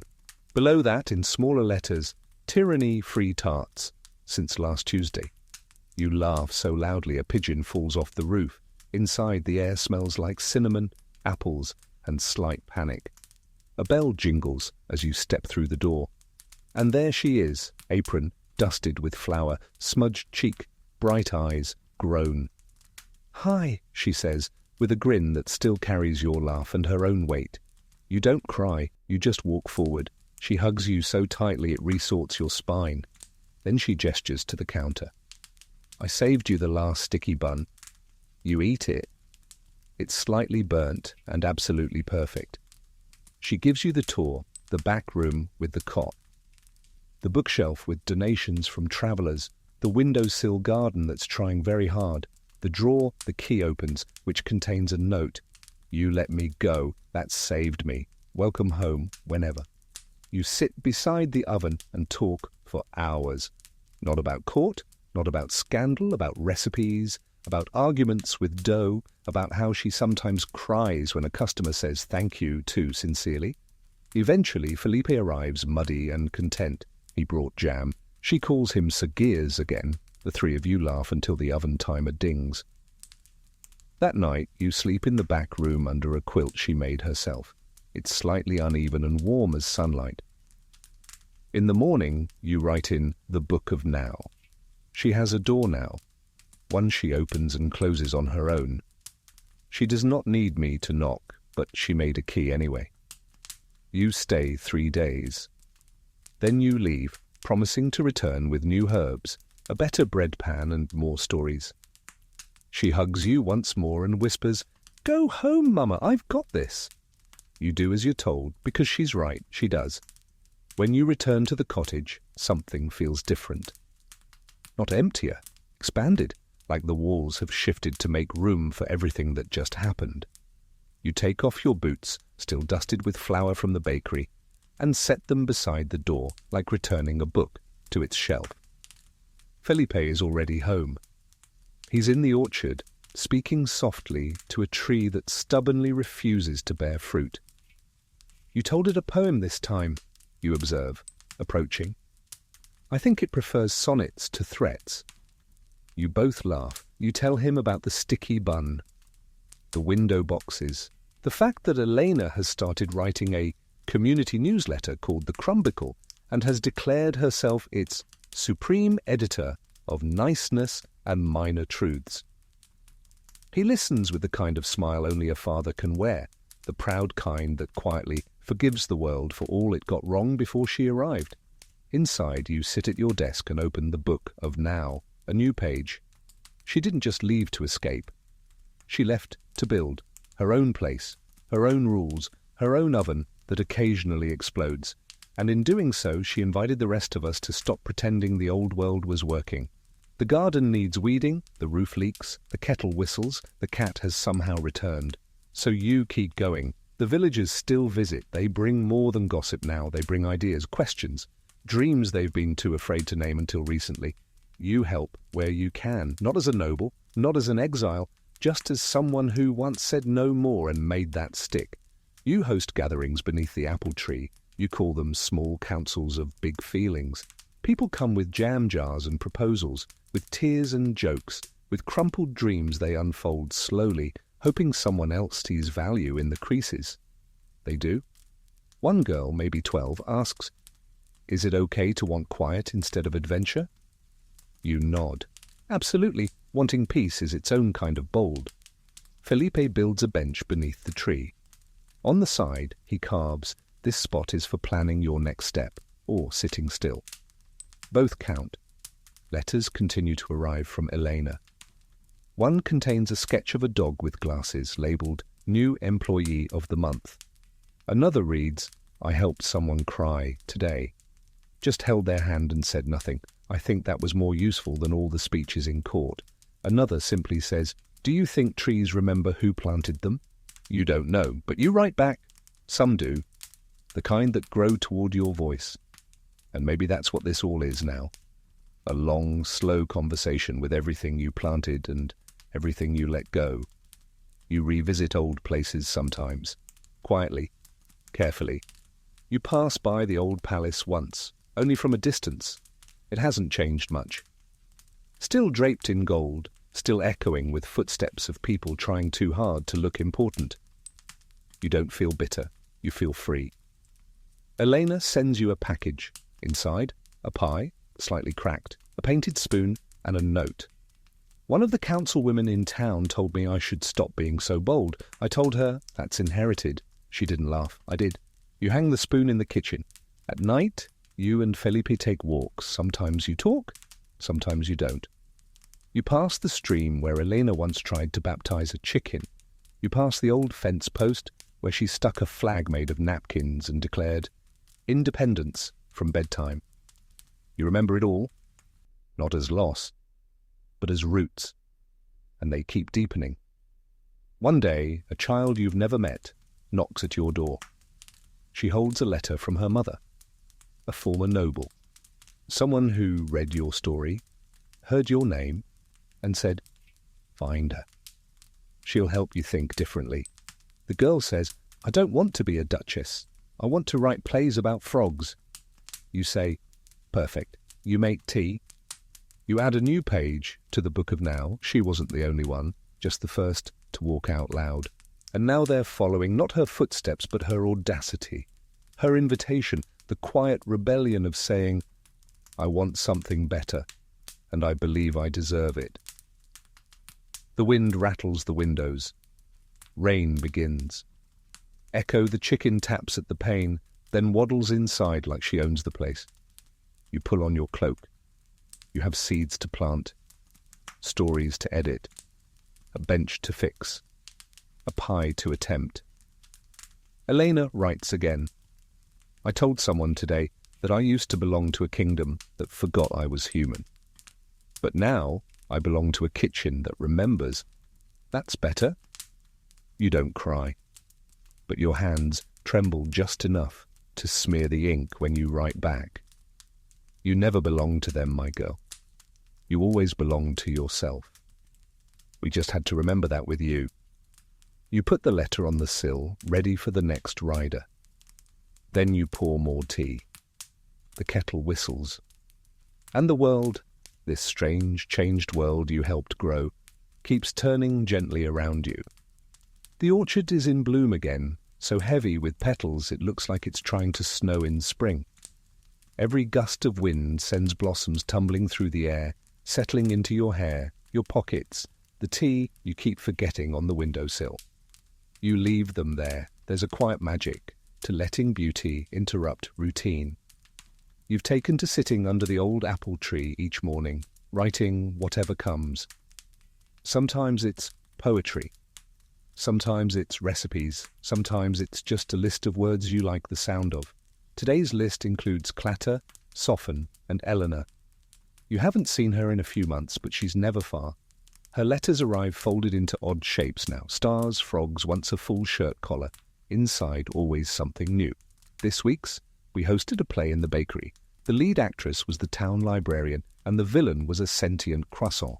I played narrator with suspicious eyebrows. We raised enough coins to buy 3 new mixing bowls. Also, I fell in love. Don't panic, it's okay. You don't panic, but you do go for a very long walk in the rain, just to feel everything fully. You sit with Felipe in the evening and read the letter aloud. He nods, doesn't comment on the love part. Instead, he says, sentient croissant. That's a risk I didn't anticipate. You both laugh. But later, alone, you whisper into the hearth, let her be happy. Let her be safe in that happiness. Because you know what happens when girls with bright minds and fierce hearts are loved by the wrong kind of power. But you also know Elena is not you. She's not waiting to be chosen. She's choosing. The next letter confirms it. They're kind and quiet. And when I doubt myself, they don't tell me I'm wrong. They ask why. That's new. That feels like trust instead of flattery. You trace the sentence with your finger. A bird lands outside the window, chirps once, and flies off. You take it as a good sign. Word is beginning to spread about your village, not just as a sleepy place with honest bread and good apples, but as something gentler, a place where people go to remember how to begin again. A few new faces show up each week now. Some stay, some leave with a jar of jam and a new idea about what their life could be. You create a little lending library under the stairs. The first shelf is just Elena's letters, carefully recopied, with her permission labelled, if you're tired of being told who you are. It becomes the most borrowed shelf. You add a second one, called Rebellions That Smell Like Cinnamon. It includes essays from girls who left marriages, boys who cried in public, elders who gave away their titles and kept their names. Felipe shakes his head. We're going to need a bigger staircase. Elena visits in early summer. She's taller again somehow. Not in body, though yes, that too, but in presence. She walks like someone who's built cities with her gaze, like someone who's made decisions, messed them up and kept going. She hugs you so hard you squeak.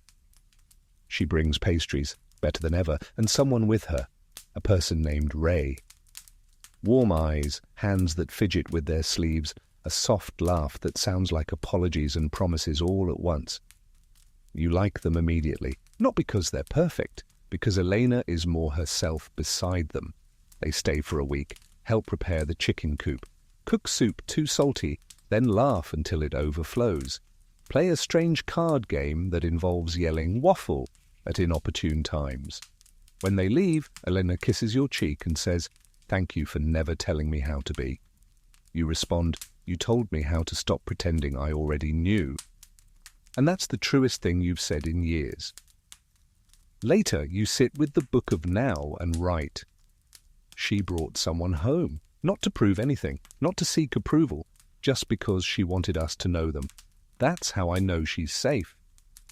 Because she knows love isn't a transaction, it's a table you build together, one wobbly leg at a time."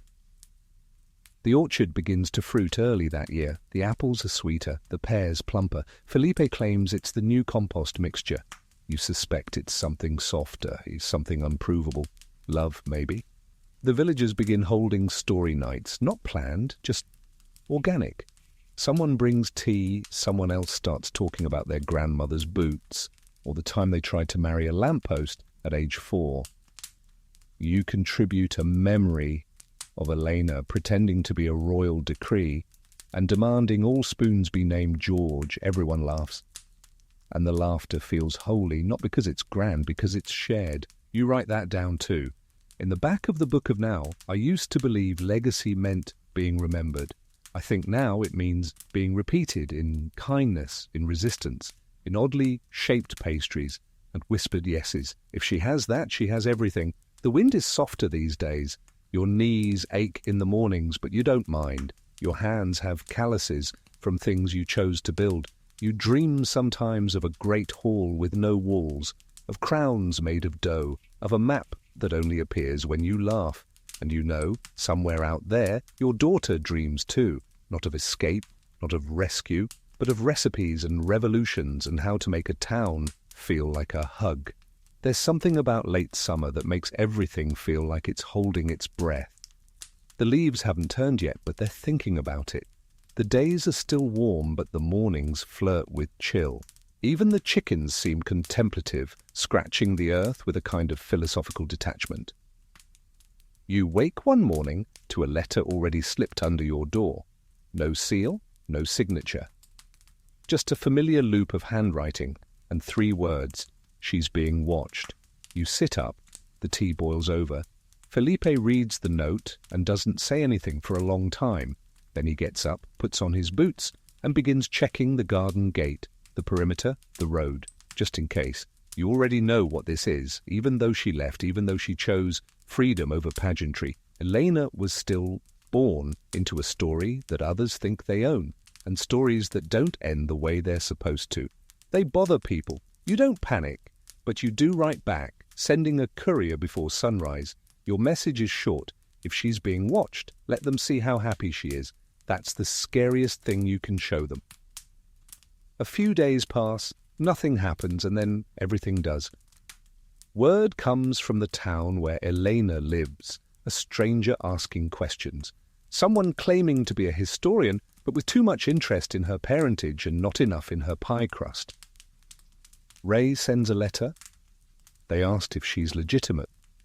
I told them she's a better human than most people with titles. They didn't laugh, but she did. You write again. The question isn't whether she's legitimate. It's whether the people asking are. That letter never gets delivered. The rider is turned away. You spend a day pacing, not in fear, in fury. You remember too well what it feels like to be dissected while still alive, passed for bloodlines, debated like a prophecy, your humanity always second to your role. You left all that behind. But it seems, even now, they'd like to drag it back to her doorstep. You decide it's time. You pack a bag, not with weapons, with papers, proofs, letters, and the most dangerous thing of all, the truth. Felipe nods. Take the horse with the temper. She matches your energy.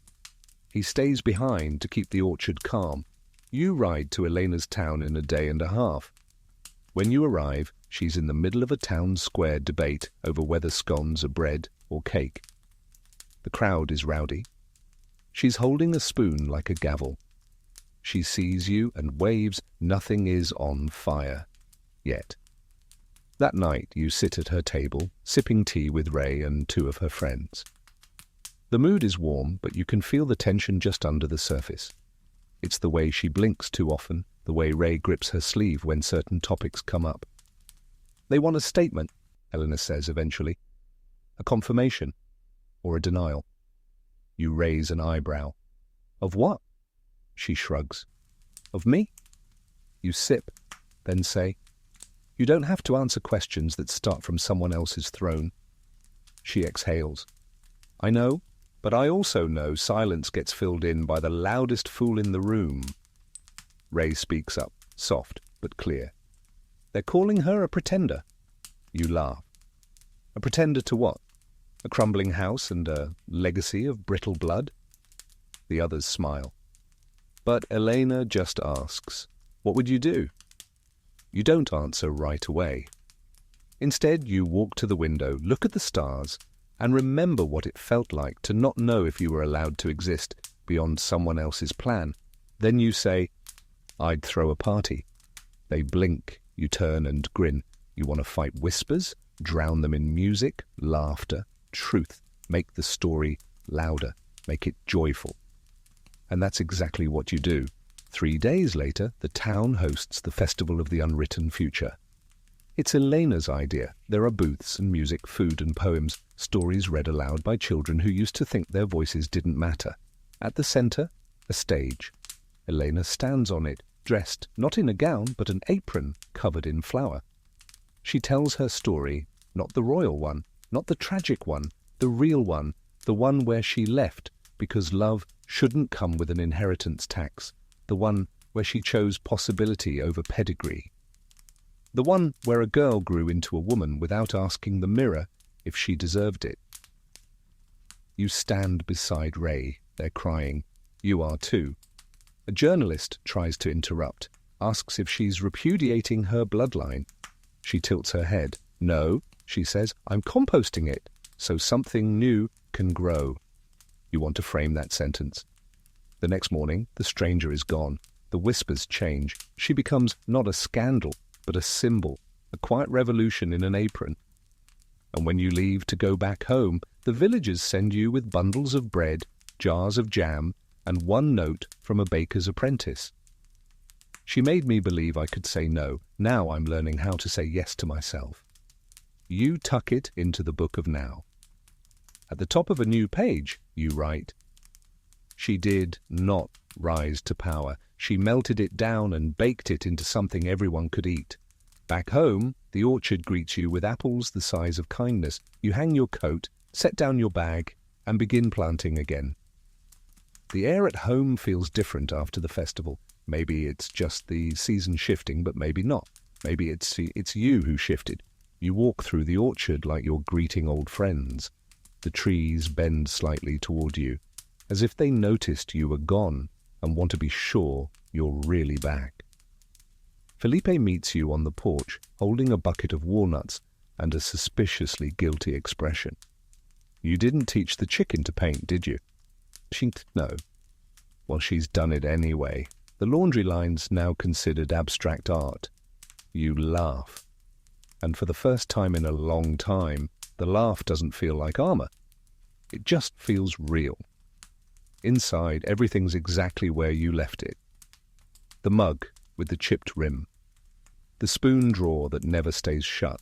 The copy of The Crumbicle that Elena sent, folded open to an article titled How to Tell If You're Leading a Revolution or Just Really Tired. The opening line, if you've recently baked for 48 straight hours and cried into a bucket of frosting, congratulations, you're probably doing both. You sip tea and reread the letter Ray sent after the festival. She was afraid, not of being wrong, but of being seen. She thought if people knew her story, they'd try to finish it for her. But now she knows she can write the next part herself. You remember that fear. You carried it for years. Folded into your posture, stitched into your smiles. The fear that if people saw the real you, they'd correct you, punish you, mold you. Now you sit at a crooked kitchen table, writing your own story into the margins of the day. You light a fire, not because it's cold, but because the glow feels earned. A visitor arrives just before dusk, an older woman wrapped in layers of fabric and mystery. She doesn't give her name, just says, "I heard this is where people remember how to begin." You pour her tea. She talks about a niece who wants to learn astronomy, but has been told it's unladylike. You tell her about the stars Elena mapped on her bedroom ceiling using bread flour and stubbornness. She said they made her feel small, you recall, but in a way that made space for everything. The woman nods slowly. "Then I'll buy her a telescope, and if anyone complains, I'll say a duchess told me to." You don't correct her. The next morning, you wake to a line of footprints outside your gate. Some small, some heavy, all leading toward the orchard and then out again. Word's gotten out. Again. But this time, not about scandal, about sanctuary. You add another page to the Book of Now. We tried to vanish, but it turns out hope leaves footprints, and they're very bad at staying hidden. Over the next few weeks, your kitchen becomes something of a crossroads. A boy from a coastal estate shows up with a knapsack full of seashells and a note that says, "Too soft for war." He leaves with a recipe for pear chutney and a promise to never apologize for softness again. A woman once married to a duke visits under cover of dusk. She kneads dough until her hands stop shaking, then tells you she hasn't spoken her own name in 5 years. You ask what it is. She whispers it. You say it out loud like it's a song. Felipe starts carving benches. You lose track after 10. One morning, Echo the chicken hops up onto the windowsill, wearing what appears to be a tiny embroidered cape. You blink. She stares, victorious. You're pretty sure you didn't teach her that either. Elena writes again. Ray and I adopted a stray dog. We named him Parliament because he never stops arguing. He's currently chewing on a law book. We've made peace with it. And later in the same letter, I've been thinking about inheritance, not just of land or title, but of fear, of silence, of the stories we carry because someone else was too scared to drop them. You underline that line, or you read it out loud, to the hearth, to the cat, to the wind. The hearth hums. The cat flicks a tail. The wind sighs like it's letting something go. Yeah, you send her a reply. I think the bravest thing anyone can inherit is permission to question, to leave, to stay, to remake. You took that and you turned it into something alive. The next time someone knocks, it's not a stranger. It's a girl from the village, eyes wide, carrying a notebook and a trembling question. Can you teach me how to say no without getting scared halfway through? You invite her in, make tea, start with first breathe, then try again. And if your voice shakes, good, that means it matters. You write that one down too. In the Book of Now, beneath all the others, teaching someone how to say no is teaching them how to live. It's not rejection, it's direction. It's not defiance, it's clarity. The sun sets early now, the trees are golden, and your hands, once used to gripping reins and signing treaties, now reach for flour and quills, and people who forgot how much they mattered. This quiet, blooming mess of a life isn't a footnote to your story. It is the story. And each person who steps into it brings another sentence, another page, another way forward, all because one royal daughter chose to step out of the script and write her own. The frost comes early this year, not sharp, just a dusting, like powdered sugar, over the fields. The grass crunches softly beneath your boots in the morning, and the orchard holds its breath in glimmering silence. You wrap your scarf tighter, grateful for the kind of cold that nudges you awake rather than biting through your bones. The first letter of the day arrives tucked inside a bag of flour. It's from Elena, of course. She writes, "We're trying winter recipes now. Ray made something called desperation stew. It's mostly turnips and defiance. I love it. Also, we've started a community reading circle. I read a poem aloud last night and accidentally cried at the end. It wasn't sad, it just felt like someone had built a home out of syllables. Does that make sense?" You smile into your tea. It makes perfect sense. That's what you've been doing too, in your own quiet way, building a home out of conversations, footpaths, stories, and soup. And now people come to visit just to sit. They don't ask for advice or absolution. They ask for warmth, for space to think, for somewhere the world feels just a bit less pointed. Felipe has started carving signs for each bench. One reads, "This is not where you fail, this is where you pause." Another, "Tea first, then the revolution." You add a new page to the Book of Now. They came seeking answers.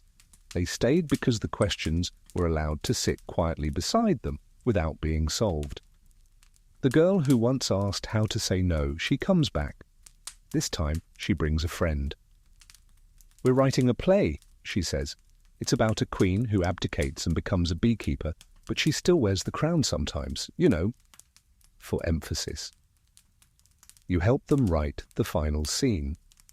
It ends with the queen laughing in a garden, bees buzzing around her like a royal court, the crown gently sliding off her head into the soft grass.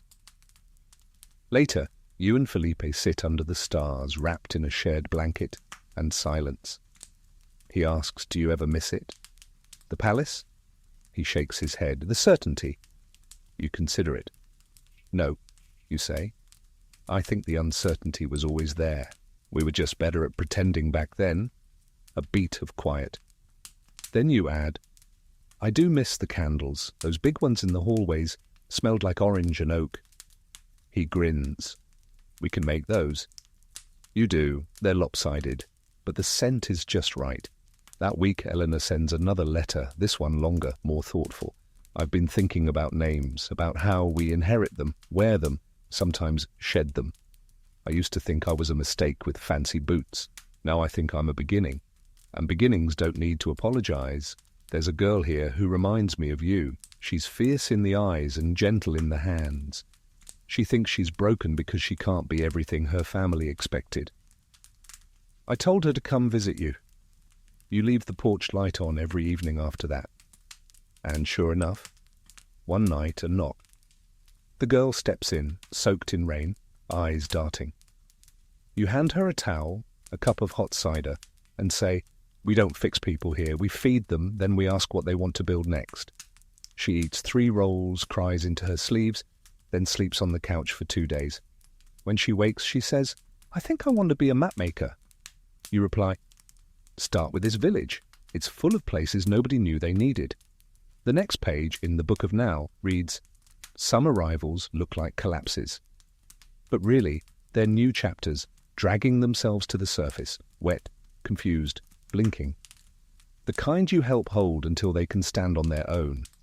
You receive a letter from someone unexpected, a former royal advisor, one who once told you to speak less and marry smarter. His handwriting is stiffer now. "I thought you'd ruined everything, that you'd set a dangerous precedent. But my granddaughter just informed me she's becoming a stonemason, and when I opened my mouth to object, I saw your name in her eyes, so I said nothing. Thank you, you show the letter to Felipe." He says, "About time he said something useful." Winter deepens. The orchard sleeps beneath snowdrifts. The villagers knit long scarves for the benches. Someone adds mittens to echo the chicken. She wears them with unusual dignity. And the stories continue. Every week someone arrives with a new one. A boy who broke off an engagement because he realized he liked books more than titles. A widow who sold her estate and bought a loom. A former knight who now teaches dance. And all of them, in some small way, were inspired by her. By Eleanor. By a girl who once said no. You light a candle, lean back in your chair and think, there is no such thing as a wasted beginning, just ones that take their time unfolding. The year turns, the snow melts gently, leaving puddles in all the usual places. Children splash through them like they're testing the patience of spring. Birds return one by one, each with a slightly louder opinion than the last. And through it all, your home feels like it's exhaling, like it made it through the deep sleep of winter and is ready to stretch again. Elena arrives on foot this time. No cart, no fanfare, just muddy boots and a grin that makes her look 12 again. She doesn't knock. She just opens the door, drops her bag with a theatrical sigh and says, "I missed the smell of this place." You pretend not to notice the way her voice wobbles at the edges. Felipe hugs her like he's afraid she might vanish, then pretends it didn't happen by immediately launching into an argument with the kettle. You sit her down, pour tea, and wait. She doesn't speak for a long time, just stares at the steam. Then, "I lost something." You don't interrupt. "I thought I had it, this balance, this rhythm. I was writing, baking, laughing. And then it just slipped." You nod slowly. "Like forgetting how to ride a bike you were never taught to begin with." She laughs, sharp and short. "Yes, exactly. Everyone thinks you know what you're doing because you smile well and your cinnamon buns don't collapse. But I've been so tired lately." And then I felt guilty for being tired, as if I owed the world constant inspiration. You take her hand across the table. "Elena," you say softly, "you don't owe the world anything except your own well-being." She exhales. That's hard to believe, especially when people treat you like a banner they can wave around. You offer her a slice of apple tart. "Eat," you say. "Then we'll burn the banner and knit something useful out of the ashes." That night, she stays up with Felipe in the orchard, restringing lanterns and discussing the merits of different shovel designs. You stay inside and reread her old letters. Each one is a breadcrumb. Together they form a path through everything she's grown into. A young woman with scars, yes, but also with roots and bloom, and the audacity to rest. In the morning, she says she wants to stay a while. Just long enough to forget how I'm supposed to be. So she does. She helps the village children build forts out of blankets and books. She takes over the bakery for a week, reintroducing chaotic dough days to roaring success. She even starts writing again, not essays, not manifestos, stories about frogs with identity crises and trees that whisper bedtime gossip. You read one and laugh so hard you choke on your tea. "That tree is definitely based on me," you mutter. She doesn't deny it. Then one evening, just before sunset, she brings out something new. A box. Inside are dozens of folded letters, drawings, clippings, notes from strangers. "People sent them to the bakery," she explains. "After the festival, after the play, after the article Ray wrote about our ridiculous dog. I kept them, but I didn't know what to do with them." You glance through. One says, "Because of you, I said no and didn't cry after." Another, "I thought power was something taken. Now, I think it's something shared." Another simply reads, "Your story made me stay alive one more day." Elena closes the box gently. "I didn't mean to start anything," she whispers. You shake your head. You didn't. You just refused to end the story where they wanted it to stop. That's not starting something, that's continuing, and that's always harder. She nods. The next page in The Book of Now. When you carry light, people will try to crowd around it. Not all of them are trying to steal it. Some just forgot they had their own. Remind them.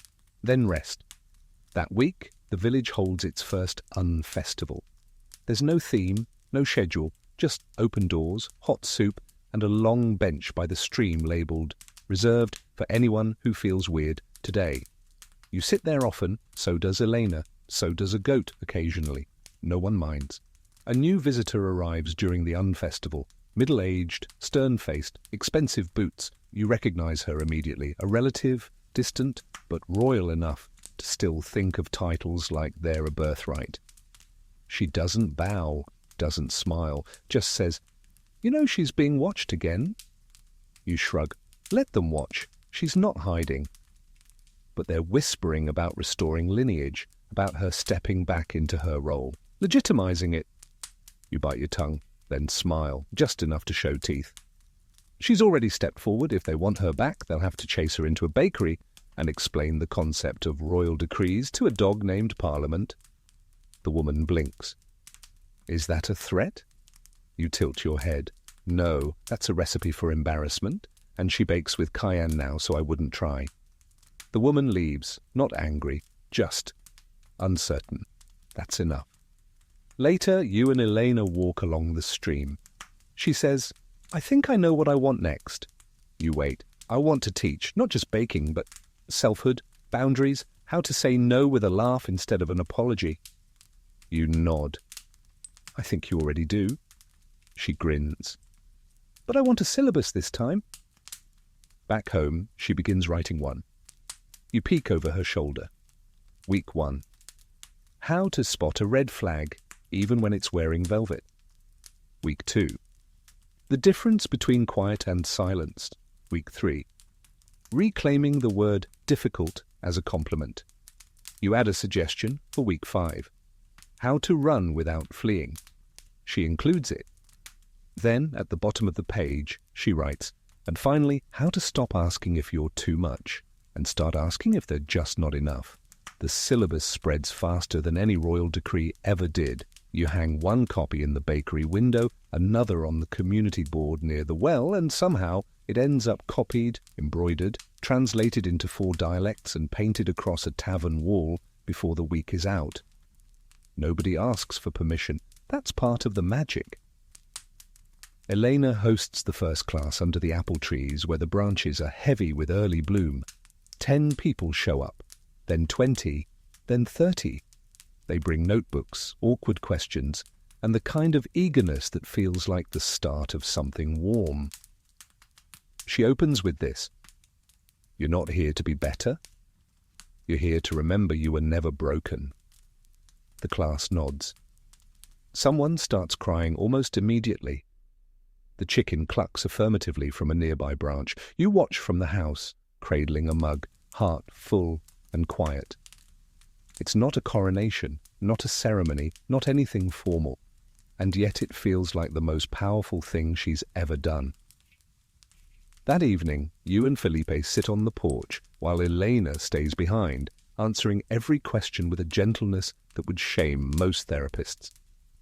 She's not just teaching them how to say no, Felipe murmurs. She's teaching them how to mean it. You nod. And how to not apologize for it afterward. The next day, a young man from a neighboring town asks to stay for a while.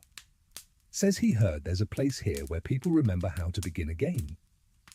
He has tired eyes and a scar he won't talk about. Elena gives him a chore list and a slice of cake. He stays. People begin writing their own syllabi.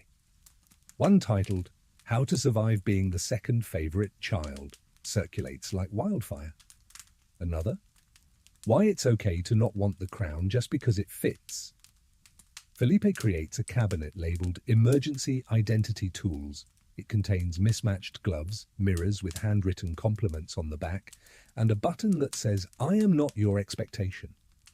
You add a spoon that once belonged to someone who thought they'd never be hungry again. The handle still glows a little from being held so tightly. In the orchard, new benches are carved with new messages. One reads, You are not too loud. The room was just too quiet before you. Another, This seat has been saved for the version of you that doesn't flinch anymore. On market day, someone posts flyers that read, What if royalty wasn't a title but a way of listening? People chuckle, but nobody rips them down. You receive a letter from a girl who attended Elena's class and then walked 5 villages home just to tell her mother she was changing her name. She writes, I thought I'd be punished, but my mother just asked what it meant, and I said, it means I'm someone who doesn't pretend anymore. She cried, then said, it suits me. You glue that letter into the book of now. Then you write underneath, some names are bandages, some are bridges. The best ones are the ones you choose when no one else is watching. The syllabus is updated weekly.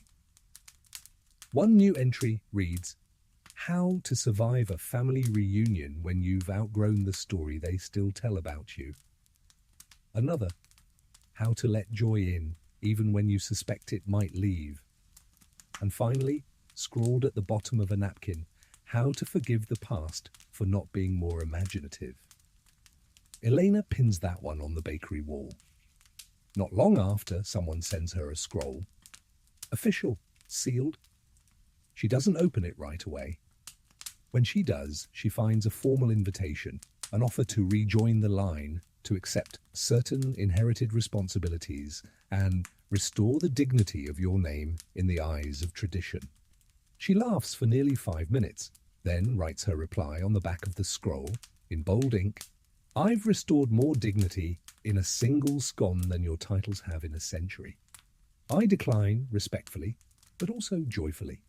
She gives the scroll to Echo, who pecks it once and then sits on it like an egg. You host a bonfire that night. Everyone brings something they've outgrown, a title, a rule, a shame. They toss them in one by one, and for each item, Elena offers a toast. To the girl who didn't want to wear lace. To the boy who wanted to sing, not joust. To the version of me that thought love was something to earn. The fire dances, people cry. Nobody apologizes. Felipe strums something soft on an old lute. You lean back against a tree and watch the stars climb into position.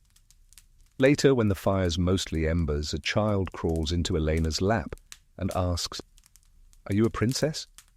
Elena pauses, then replies, "No, sweetheart. I'm just someone who said yes to herself." The child nods, content, falls asleep against her shoulder. You write one final thing in the book of now that night, your handwriting smaller, softer. The goal was never escape, it was transformation. The crown was heavy, the flower is lighter, and joy, it turns out, rises better when it's shared. The orchard smells like spring again. You wake to birds arguing outside the window. One of them clearly believes breakfast should have arrived by now. Felipe is already in the kitchen, humming off-key and burning toast with deliberate cheer. Elena's laughter drifts in from the yard as she attempts to teach Echo, the chicken, how to jump through a hula hoop. She's a natural performer, Elena insists. You sip your tea and say, "That's one word for it. This is the rhythm now, not grand, not loud, but quietly revolutionary." And word keeps spreading, not through proclamations or banners, but through baked goods, long walks and whispered questions passed from village to village. You begin to notice visitors arriving, not with maps, but with stories. They don't ask for permission, they ask where to begin. A woman named Anya brings a satchel full of broken jewelry, not to sell, just to let go of. Each piece represents a different role she was forced to play. "Will the land take it?" she asks. You nod. "It'll turn it into something softer." She buries the satchel at the base of a plum tree. It blooms early that year. Someone else arrives with a question folded into an envelope. "How do I stop shrinking when they enter the room?" Elena answers it aloud during class the next day. By remembering that you were never smaller, just better at making space. The villagers build a new bench in honor of that answer. It reads, "This seat expands to fit your real size." At dinner, you and Elena make a habit of listing one thing you've unlearned that week. 1. That rest is laziness, she says, mouth full of lentils. 2. That saying "I don't know" means weakness, you reply. 3, Felipe adds, that chickens can't wear monocles. You all turn to Echo. She's wearing a monocle. It's unclear where she got it. Someone paints a mural on the side of the bakery. It shows a girl walking away from a crumbling palace, crumbs falling from her pockets, planting flowers where they land. At the top, in big letters, the breadline begins here. You frame it in flourishes of ivy. A travelling poet visits and offers a new toast to the girls who were told they asked too many questions and kept asking anyway. Elena nods. That's going on the syllabus. She's working on volume 2 now. One new entry, how to stay soft without going mushy. Another, the difference between patience and self-delay. You add one in a moment of mischief. Why you shouldn't debate chickens. It makes it in. The girl who asked about shrinking comes back. This time, she brings her mother. She wanted to see the place that made me taller, she explains. You offer them seats. That evening, the mother slips a note into the Book of Now. I spent 30 years being proud of her for surviving. Today, I'm proud because she's thriving. That's different, and it's better. You read it twice. Then write underneath. Survival is noble. But thriving is rebellion in bloom. A few days later, a boy arrives wearing shoes far too big. When you ask why, he says, "They used to belong to the person I was supposed to become." You give him new ones. They're simpler, sturdier, they fit. He walks to the orchard like the world isn't tilted anymore. One by one, people start leaving things behind. Old names, old fears, wedding rings that never should have been worn, letters never sent, heirlooms that carried more shame than sentiment. The orchard becomes a museum of unburdening. Felipe makes a sign for the gate. You are not your should-haves. You make tea for every person who visits. You listen without fixing. You nod without pushing. And when they leave, they do so lighter, like someone gently peeled the guilt off their bones. Elena receives a letter from Ray. She reads it aloud at dinner. "Someone asked me if the bakery was named after your past or your future. I said both. I said the past taught you how to knead pain into something edible. And the future? Well, it smells like cinnamon and says your name with kindness. That night you write a page in the book of now that you don't share with anyone. She came here once as a girl with burnt bread and too many questions. She stayed long enough to build answers into door frames. Now she walks into rooms like a sunrise, and even the shadows pause to make space. The next morning, the house is full of bread, laughter, and someone's grandpa learning to paint for the first time. Elena teaches him how to mix colors. Felipe teaches him how to spill them with confidence. Echo supervises. It's a good morning, maybe the best kind. And for the first time in forever, you realize this isn't just a place people visit. It's a place they remember how to return to themselves. The first time you hear the word pilgrimage, it's from a baker with ink on her sleeves and calluses on her heart. She says it in passing between bites of oatcake. "This place," she mumbles, "is turning into a kind of pilgrimage, but, like, for people who flinched too long." You look around, at the group under the apple trees learning how to disagree without apology, at the bench where someone's rewriting their family history in coloured chalk, at Elena helping a boy carve the word enough into a walking stick, and realize she's right. They come for different reasons now. Not all are wounded, some are curious. Some just tired of trying to make sense in places that demanded silence over softness. A young man arrives and says, "I heard you let people cry here without commentary." You nod. He stays 3 days, leaves with a lighter face and a pocket full of time. Another visitor is a teacher who lost her classroom when she refused to punish a child for asking too many whys. "I thought I was done," she says, voice raw. Eleanor hands her a clipboard and points toward the children's reading circle. "Start again." She does. And soon they're writing their own definitions of bravery. One child writes, "Bravery is telling the truth when it would be easier to lie and still not getting sent to your room." Another, "Bravery is crying when you need to and not wiping your face like it's shameful." You tape those to the wall. You also tape one from a goat herder who wrote, "Bravery is not giving up when the goat escapes again, especially when she's smarter than you." Fair enough. That same week, you receive a parcel. Inside, a tiara, no note, just a sticky label on the underside reading, "I don't need this to be worth something." You place it on a low shelf next to a cracked mug and a poem titled Instructions for When the World Tries to Crown You Against Your Will. Felipe builds a case for the growing collection. He calls it the Museum of Former Selves. Visitors add to it a corset that choked someone's laughter, a letter that was never sent, a pair of shoes polished so often the shine wore off the sole. Elena places a tiny mirror there, with words etched on the back. "This is what they didn't want you to see clearly." You write the next page in the book of now. We are not building a utopia. We are building a refuge. Utopias are fantasies where everyone agrees. Refugees are messy, real, and full of people who are learning how to stay kind when they're tired. Elena teaches a new class titled The Joy of Disappointing the Right People. Attendance is full. She opens with, "Raise your hand if you've ever been praised for being quiet when you were actually just scared." Every hand goes up, even yours. One of the students brings cake afterward. It's shaped like a crown, but it's upside down and filled with jam. "You get the metaphor," she says. You really do. That evening, the town hosts a reclamation picnic. Everyone brings a dish and a story. One woman shares a recipe her grandmother was forbidden to cook under the old rules.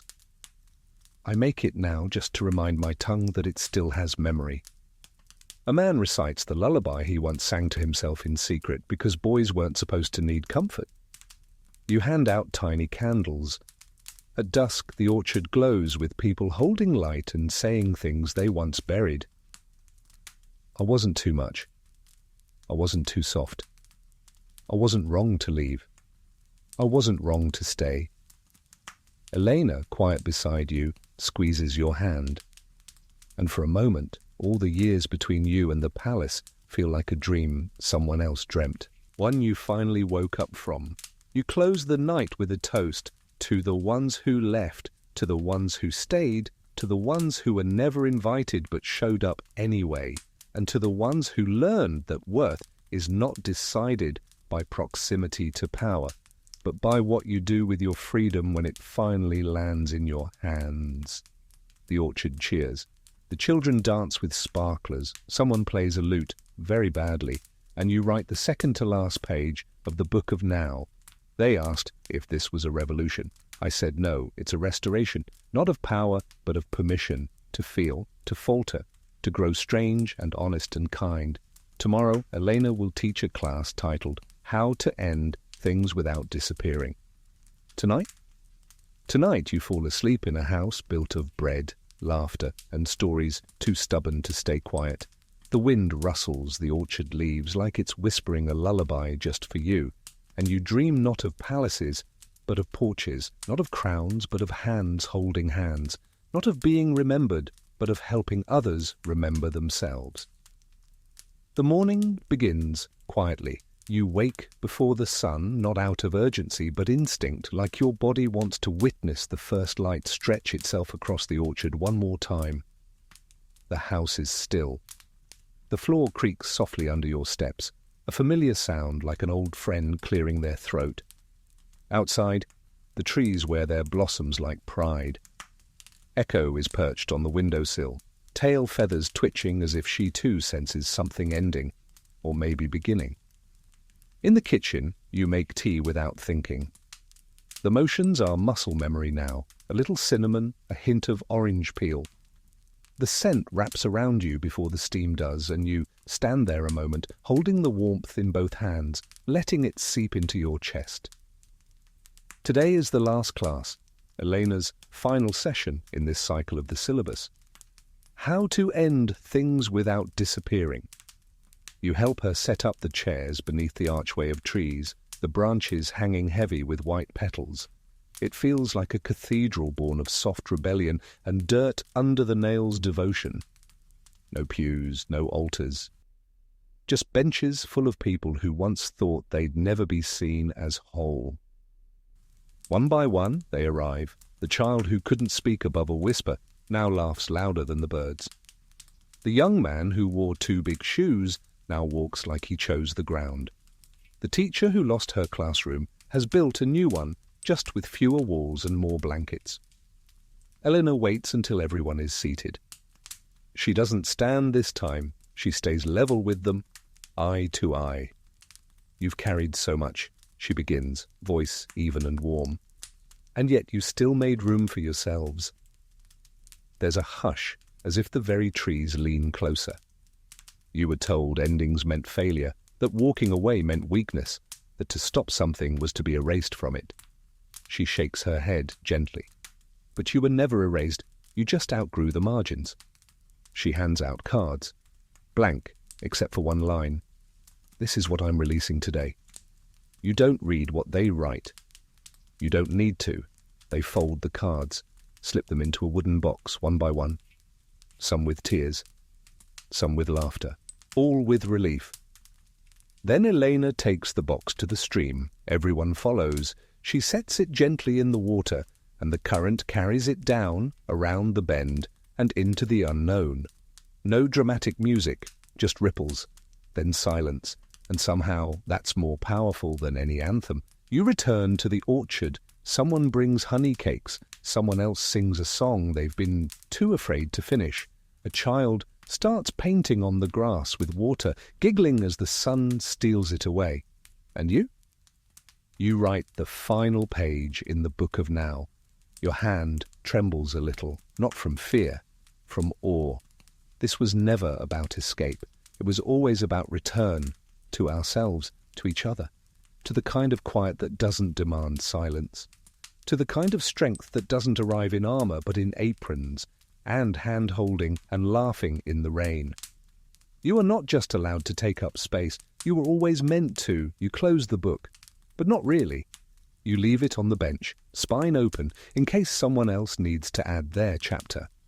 That night, Elena lights one last lantern and hangs it on the tallest branch. It sways gently in the breeze.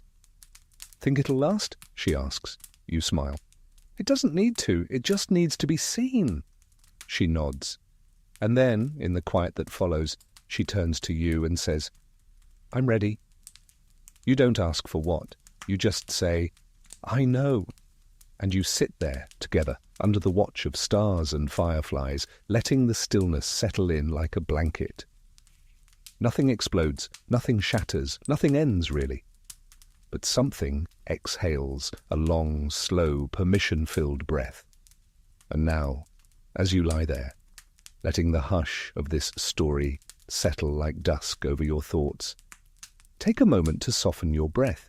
You've walked through orchards and rebellion, through quiet classrooms and louder truths. You've sat on benches where people remembered how to be whole. You've watched crowns be set down, not in shame, but in joy. You've felt what it means to grow, not in spite of your past, but because you dared to listen to it. So let all that sink into you now, gently, like the way morning dew wraps around petals without asking them to bloom faster. There's no more need to fix anything tonight. No need to plan your next move. Just be here, right here. Let your body feel supported. Let your shoulders drop. Let the last bits of tension melt out from behind your knees, from between your teeth. It's okay to rest. It's okay to not know what comes next. Maybe you'll dream of that orchard. Maybe you'll dream of Echo in her ridiculous monocle, or of bread that forgives your mistakes by rising anyway. Wherever your thoughts drift now, let them do so lightly. No anchors, no agendas. Just the soft tide of rest pulling you gently forward. You're not alone. You never were.